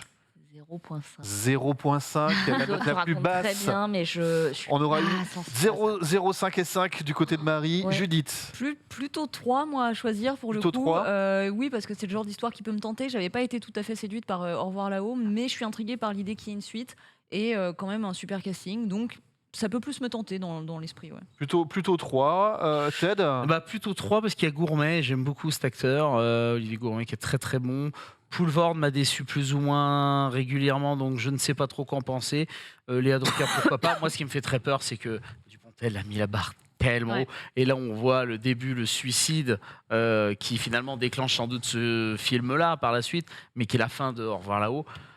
Ça a l'air si naze comparé à la finalité d'Au revoir là-haut qui est magistrale. On en chiale tellement que c'est beau. Mais donc, je ne sais pas trop quoi en penser. On verra bien. Il se suicidait là, je crois que c'était un pogo, genre. C'est un peu, ouais, bah, Du c'est coup, un pogo à la Shine, mais de beaucoup plus haut, quoi. C'est Fallait une chaîne, Ouais. même du monde en bas. quoi. du coup, combien d'étoiles tu disais? un petit Un 3. petit 3. On passe sur Netflix, Megan. Oui, alors là, on est sur la grosse polémique qui arrive dès demain sur Netflix. C'est la saison 5 de The Crown. Ah, Une série que je chéris, que j'aime beaucoup. Donc, on l'a fait très courte, hein, qui revient sur tout le règne d'Élisabeth II, qui nous a quittés très récemment, quelques aussi semaines. il y a quelques semaines. Mhm. Donc, ex-reine d'Angleterre, donc son fils, le prince Charles, a pris la suite. Et donc là, on arrive sur la saison 5. Ce qu'il faut savoir, c'est que toutes les 2 saisons, il y a un changement de casting, puisqu'il y a quand même énormément de décennies à couvrir. Donc là, la reine Elisabeth est maintenant incarnée par Imelda Staunton, qui donc jouait dans Harry Potter, Ombrage. Dolores Ombrage. Josh O'Connor cède sa place à Dominic West pour incarner le prince Charles, donc plutôt pas mal, même si c'est vrai que Josh O'Connor avait une ressemblance physique un peu plus prenante. Pour incarner Lady Di, c'est Elizabeth Debicki, qui est une super actrice qu'on avait vue notamment dans Tenet, pour ne citer que ça. Et donc là, saison 5, on est à la fin vraiment du couple Charles et Diana. On va traiter du divorce, on va traiter de plein de choses, plein de scandales autour de Lady Di et du prince Charles, mais aussi des scandales politiques à cette époque-là. Donc là, on est vraiment dans les années 90. On se rapproche dangereusement de nos années. Donc ça nous touche un peu plus parce que c'est des choses qu'on a un peu vécu, même si on était petit. Voilà, la mort de Lady Di, c'est pas encore tout de suite, c'est pour la saison d'après. Il y a peut-être moins de recul, oui. C'est Il y a peut-être un peu moins de tôt. recul. Et du coup, cette saison peut aussi tomber un petit peu dans les travers de beaucoup de spéculations, Elle est très romancée, cette saison. Il y a des faits historiques qui sont respectés, mais il y a beaucoup de spéculations, des conversations qui sont un peu rêvées, qui sont un peu romancées, mais on ne sait pas si elles ont vraiment eu lieu. Et du coup, ça grince beaucoup des dents du côté de la famille royale et des représentants de la famille royale qui critiquent, et beaucoup même de politiques qui critiquent la série. Donc, marche un petit peu sur des œufs avec cette saison, même si là, on tombe vraiment dans le côté très soap, en fait. Après, moi, j'adore. C'est très prenant. On a envie de savoir, on a envie, même si c'est faux, même si voilà, parce que le casting est excellent et que mine de rien, même si je suis pas du tout monarchiste pour un sou, bien au contraire, ça m'intéresse pas du tout la famille royale, mais romancer comme ça, comme un soap, vraiment un drame familial comme ça. Ça t'a happé. Ça m'a happé. Voilà. Combien d'étoiles du coup, Mégane? Je mets quand même 4 parce que c'est l'une des séries Netflix vraiment les plus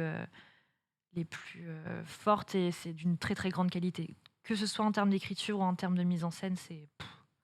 Du coup, 4 étoiles. Ouais. 4 étoiles, Mégane. Marie? Pareil, assez fascinée pour le coup, moi, par le côté biographe de la famille royale. Et honnêtement, c'est pas la véracité des faits que je vais aller chercher dans cette série, c'est plus le côté romancé.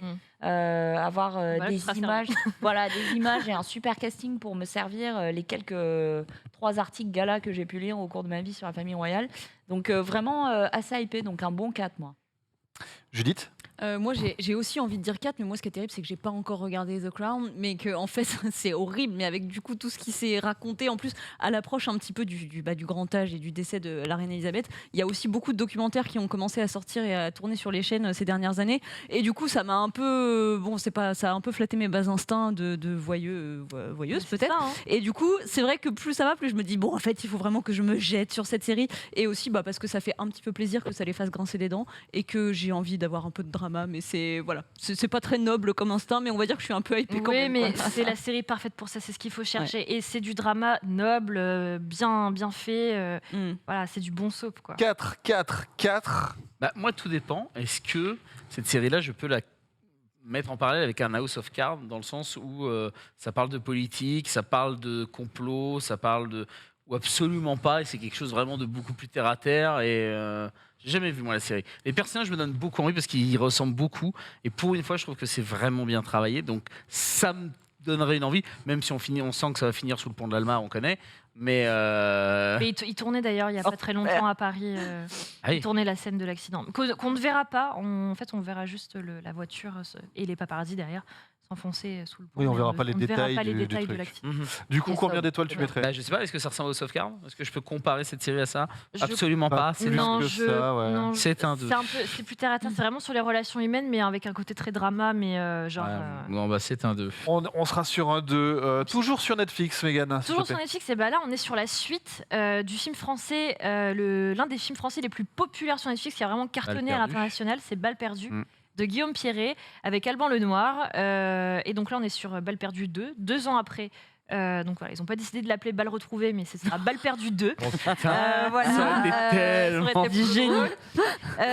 Donc Balle perdue 2, en fait on reprend directement à la fin du premier Balle perdue, et donc on continue l'histoire de Lino, qui est incarné par Alban Lenoir, et qui est un pilote vraiment foufou, qui est en même temps un génie de la mécanique, qui bidouille ses voitures et qui pilote comme personne, et qui va rejoindre la police, en tout cas la brigade des stupes, pour contrer des go fast. Et en fait, il y a son mentor qui va se faire tué. Ça, c'est le premier, hein, je raconte pas le 2. Hein. Ouais, on est d'accord. Hein. Non, Tu es en train de me dire, c'est bizarre. non, je Ça raconte pas ressemblait. le 2. Je raconte le premier, désolé. Et donc, voilà, il va essayer de trouver les responsables de la mort de son mentor et de son frère aussi, ça c'est dans le premier. Et donc là, on prend la suite. Il y a peut-être des visages du passé qui vont réapparaître. Et donc, il va repartir branle-bas de combat pour trouver les responsables. Donc voilà. Donc là, on est vraiment. En fait, c'est vraiment un film d'action, mais pur. On n'en demande pas plus. C'est de l'action, de la castagne, des cascades incroyables. Alban Lenoir est il a des années Et ses d'expérience cascades. d'arts martiaux, donc il fait ses cascades. Il est super. C'est un ancien cascadeur aussi d'ailleurs. Il est vraiment très très bon dedans. Et puis alors les scènes de voiture, Insane. Hein. elles sont incroyables. Franchement, Fast and Furious peut un peu Ouais. rougir à côté. Oui, Très, très totalement. voilà. C'est un film Euh, qui c'est bien se- fait, ouais. ça va vraiment au bout des choses et c'est vraiment du pur plaisir de divertissement, d'action et il faut vraiment le prendre comme ça et ça remplit son contrat, vraiment. Donc, Ça du coup, sort le 10. ça sort le 10. Et combien d'étoiles? Moi je mets un bon 3,5. Bon 3,5. Ouais, un bon 3,5. J'ai Bah- passé un très bon moment. Ok, Marie. Moi, je mets un bon 4 et un petit 0,5 bonus pour la promo parce que j'ai pu les avoir en interview sur un circuit. Ah bah, Donc, s'est pas l'interview vu. circuit ouais, à j'ai l'INAS. deux aussi, ouais, c'était super. Et du coup, clairement, on n'y va pas pour une histoire, on y va aussi pour le spectacle. Plus de bagnoles, plus de castagnes, plus de balles perdues. Pas de retrouver. Et franchement, voilà, on y va pour le divertissement et Ouais. on n'a pas à rougir des ricains. Je trouve C'est que les clair. Français se donnent les moyens de leur ambition. Donc, ouais, un bon 4,5 pour moi. Bon 4,5. Judith. Alors, Tenté n'ayant pas vu le 1, on peut pas dire que c'est un truc sur lequel je vais me jeter, donc je peux pas être vraiment hypé. Mais quand on me vend des scènes de voiture un peu musclées et tout, là, je vais mettre 2 parce que ça me tente en général. Ah, voilà, il y a un Ouais. truc qui l'attend. Moi, j'étais en mode depuis tout à l'heure. Alors, qu'est-ce qui te tente un petit Donc, Mais les non. bagnoles. Non, J'ai il y mis avait 4 à l'Armageddon deux quoi. Time. Ouais. Ouais. Ah non, justement, justement pas. c'était quoi, justement. J'ai dit que j'étais rabat-joie, c'est bon. hein. C'était sur lequel que tu avais. Oui, bon, peu importe, on n'est The pas là. Crown, j'avais dit. Ouais. J'étais hypée. Combien Ted? Moi, un beau 4 parce que le 1 était, et comme vous l'avez dit, il fait un très très beau divertissement. Et encore une fois, Alban Lenoir fait lui-même ses cascades. Et c'est assez rare pour le souligner. C'est un très grand acteur. Pas encore utilisé, à mon sens, à bon escient. Il faudrait qu'il fasse encore plus de choses. Mais bien hâte de voir effectivement ce Fast and Furious à la française. Bah, son inspiration, c'est plus Need for Speed hein, quand même. Euh, De ce qu'il me disait en tout cas. hein. D'accord. Ah ouais. Ouais. Bah, tu verras la petite nouveauté qu'il y a C'est dans le un. 2. D'accord, j'ai pas vu le 2, donc moi j'ai hâte, mais d'accord. Plutôt les jeux, hein, pas le film. hein, parce Oui, que- tu m'as fait Voilà. peur. Non, le film, on va l'oublier, même si on aime beaucoup Aaron Paul. hein, le film Need for Speed, il était ni fait ni à faire. C'était de la Quoique daube. les scènes de voiture étaient pas si dégueu, mais quand même, le film Quand est- même. est pas top. Le Dans reste des sorties. Des sorties. Au cinéma, on a un film, alors c'est un truc complètement psychédélique, ça m'avait complètement scotché à Cannes. Bon, il dure 2h45 quand même, je préfère prévenir. Ça s'appelle Pacifiction et c'est un film avec Benoît Magimel. Il est partout, le lui film est sublime. Ça a l'air. La bande-annonce. Le film est ouais. sublime. Mais alors par contre c'est vraiment c'est psyché quoi. C'est voilà. En gros en 2 mots, Benoît Magimel est donc à Tahiti. Il incarne un haut commissaire de la République française et en fait c'est un magouilleur qui veut essayer de se mettre la population tahitienne dans la poche. Et en fait, il a du mal parce qu'il y a des rumeurs qui circulent sur l'île, comme quoi il y aurait une reprise des essais nucléaires français. Donc, ça met toute l'île est en pleine parano. Et en fait, c'est vraiment un trip psychédélique, paranoïaque, mais c'est sublime. Et Magimel est... La photo est assez folle. Ouais. Voilà, donc franchement, c'est une petite pépite à voir comme ça. Après, il faut apprécier ce genre d'expérience cinématographique. Mais si c'est votre trip, si Un c'est peu votre délire, barré. allez-y. Donc Pacifiction, donc ça c'est au cinéma demain. Après, on a une comédie qui s'appelle Pétaouchnok avec Pio Marmaille, Philippe Rebaud et Camille Chamou. Donc là, on est sur 2 amis qui ont l'idée du siècle pour s'en mettre plein les fouilles. Lancer une chevauchée fantastique à travers la montagne pour touristes en mal de nature, de calme et d'aventure. Voilà. Toujours au cinéma, on a un... Comment ? Des Parisiens. Des Parisiens. Toujours au ciné, on a un documentaire de Marie Pérennes et Simon Depardon qui s'appelle Riposte féministe, qui est un documentaire terriblement d'actualité, avec beaucoup de témoignages de femmes qui se battent, qui dénoncent les violences sexistes, le harcèlement de rue, les remarques machistes et misogynes qu'elles peuvent subir au quotidien. Donc voilà, c'est un documentaire qui était passé à Cannes en séance spéciale, qui a fait beaucoup de bruit, qui a été loué très justement. Et donc voilà, c'est un documentaire qui est terriblement d'actualité. Est-ce que Simon Depardon est le fils de Raymond Depardon? Tout à fait. Très bien. C'est tout. La même famille. C'est pour la culture. C'est la même fa- alors, C'est parce attends, que je l'ai invité à l'apéro le le- week-end dernier. alors, Surtout le neveu. En tout cas, il est de la famille 2, en tout cas. Famille de. Ah ouais, mais attends, Ok. je veux pas dire de bêtises. Après, on va passer à Disney+. Non, mais hein. pars pas de temps avec ça, je regarderai de mon côté, t'inquiète pas. En tout cas, ils sont de la même famille, après, Ouais. Ouais, je crois que c'est la même famille, pardon. c'est bien. Non, non. Désolée. Du coup, on est sur Disney+. Là, on sort demain une série de courts-métrages Zootopie Plus. Si vous aviez aimé Zootopie, voilà, une série de courts-métrages donc sur plusieurs personnages qu'on a découverts dans Zootopie. Donc voilà, ça sort demain. Et d'ailleurs, j'ai été très étonnée, mais ils ont sorti la bande-annonce que très récemment. On avait eu très peu d'images sur cette série de courts-métrages. Donc ça sort demain.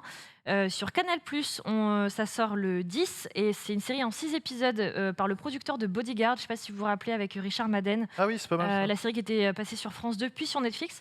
Donc là, ça s'appelle Trigger Point, série britannique. On est sur le quotidien des mineurs.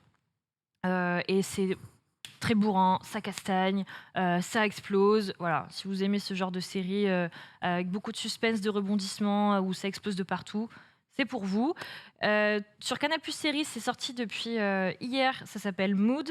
C'est une série comique, c'est une dramédie qui est vraiment dans un format court, avec une héroïne un peu border, mais très drôle.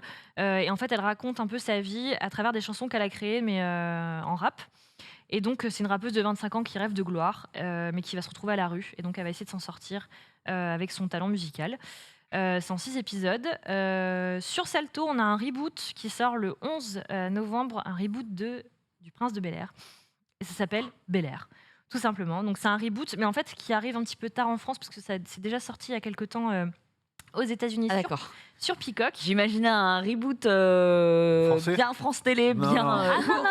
genre comme The Office avec non, Berléand, non, non, quoi. Bel Air a sincèrement lui. C'est juste qu'il se trouve que c'est Salto qui a acheté les droits Ok, de ok, ok, diffusion ok, et donc je c'est vais mieux, disponible je vais sur mieux. Salto. Donc ce reboot, il y a déjà donc si vous aviez peur que ce soit une série un peu annulée et tout machin un peu confidentiel, il y a déjà une saison 2 donc qui est commandée et tout. Donc si vous voulez vous lancer, vous savez que vous avez une suite.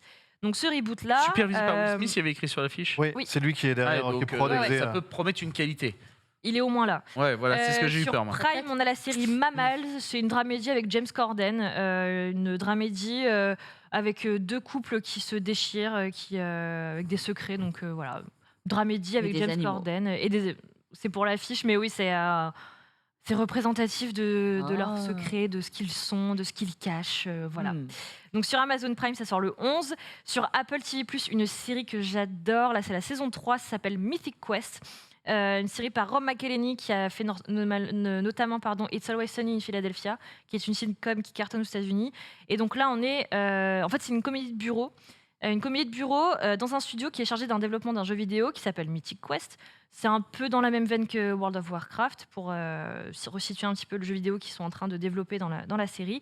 Et en fait, ce que j'adore avec cette série, c'est que c'est une comédie de bureau, mais qui raconte énormément de choses sur le milieu du jeu vidéo, toutes les problématiques sociétales qu'il peut y avoir dans ce milieu, les streamers, les influenceurs, les youtubeurs, la place des femmes, le sexisme, les trolls, etc.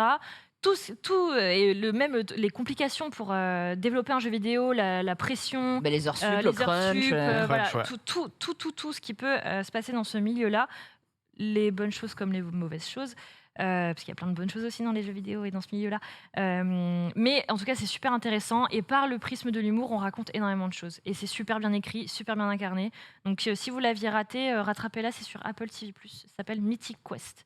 Ça me mange. Et pour terminer, en VOD, en achat digital, à partir du 10 novembre, si vous étiez passé à côté cet été, il y a Thor Love and Thunder de Taika Waititi. Quatrième Putain, ça y est, ils sont Thor. déjà en- Thor, quatrième du nom. Ouais, Déjà ça- 4 films de Thor quand même. Hein. Déjà 4 Voilà. Thor. Oh là là, vivant le 5e. Lol. Bah non, il sera dans Les Gardiens que Ah, t'attends. ben là. oui, Ouais. super. Les Ah, Asgardiens de la ça- galaxie. ça te garde. Merci beaucoup Voilà. Mégane Eh ben, pour de rien. ce tour Ah, ça va. des sorties. Il y en a d'autres. Je vous invite à aller Oui, il y a encore une plein fois d'autres sur choses. allociné.fr pour avoir les sorties exhaustives de la semaine. Tout à fait. Merci beaucoup Mégane, merci beaucoup rien. Ted. Avec plaisir. On rappelle aussi, Judith, que tu es derrière donc, la chaîne de Demoiselles d'horreur C'est sur ça. YouTube. Et donc, tu as une actualité qui sort, rappelle-moi, tu peux le Début redire. décembre, j'ai une vidéo qui sort début décembre. Début décembre. Merci d'avoir été avec nous aujourd'hui et d'avoir posé ton regard avec nous sur justement les héroïnes de cinéma d'horreur. Marie, merci beaucoup aussi pour cette Merci. chronique complète et de qualité. Énormément. Voilà, tu es toujours la bienvenue dans l'émission J'adore. aussi. Merci beaucoup à tout le monde en régie et à Paul d'avoir écrit cette émission. Nous, on se retrouve la semaine prochaine pour de nouvelles Voilà. aventures.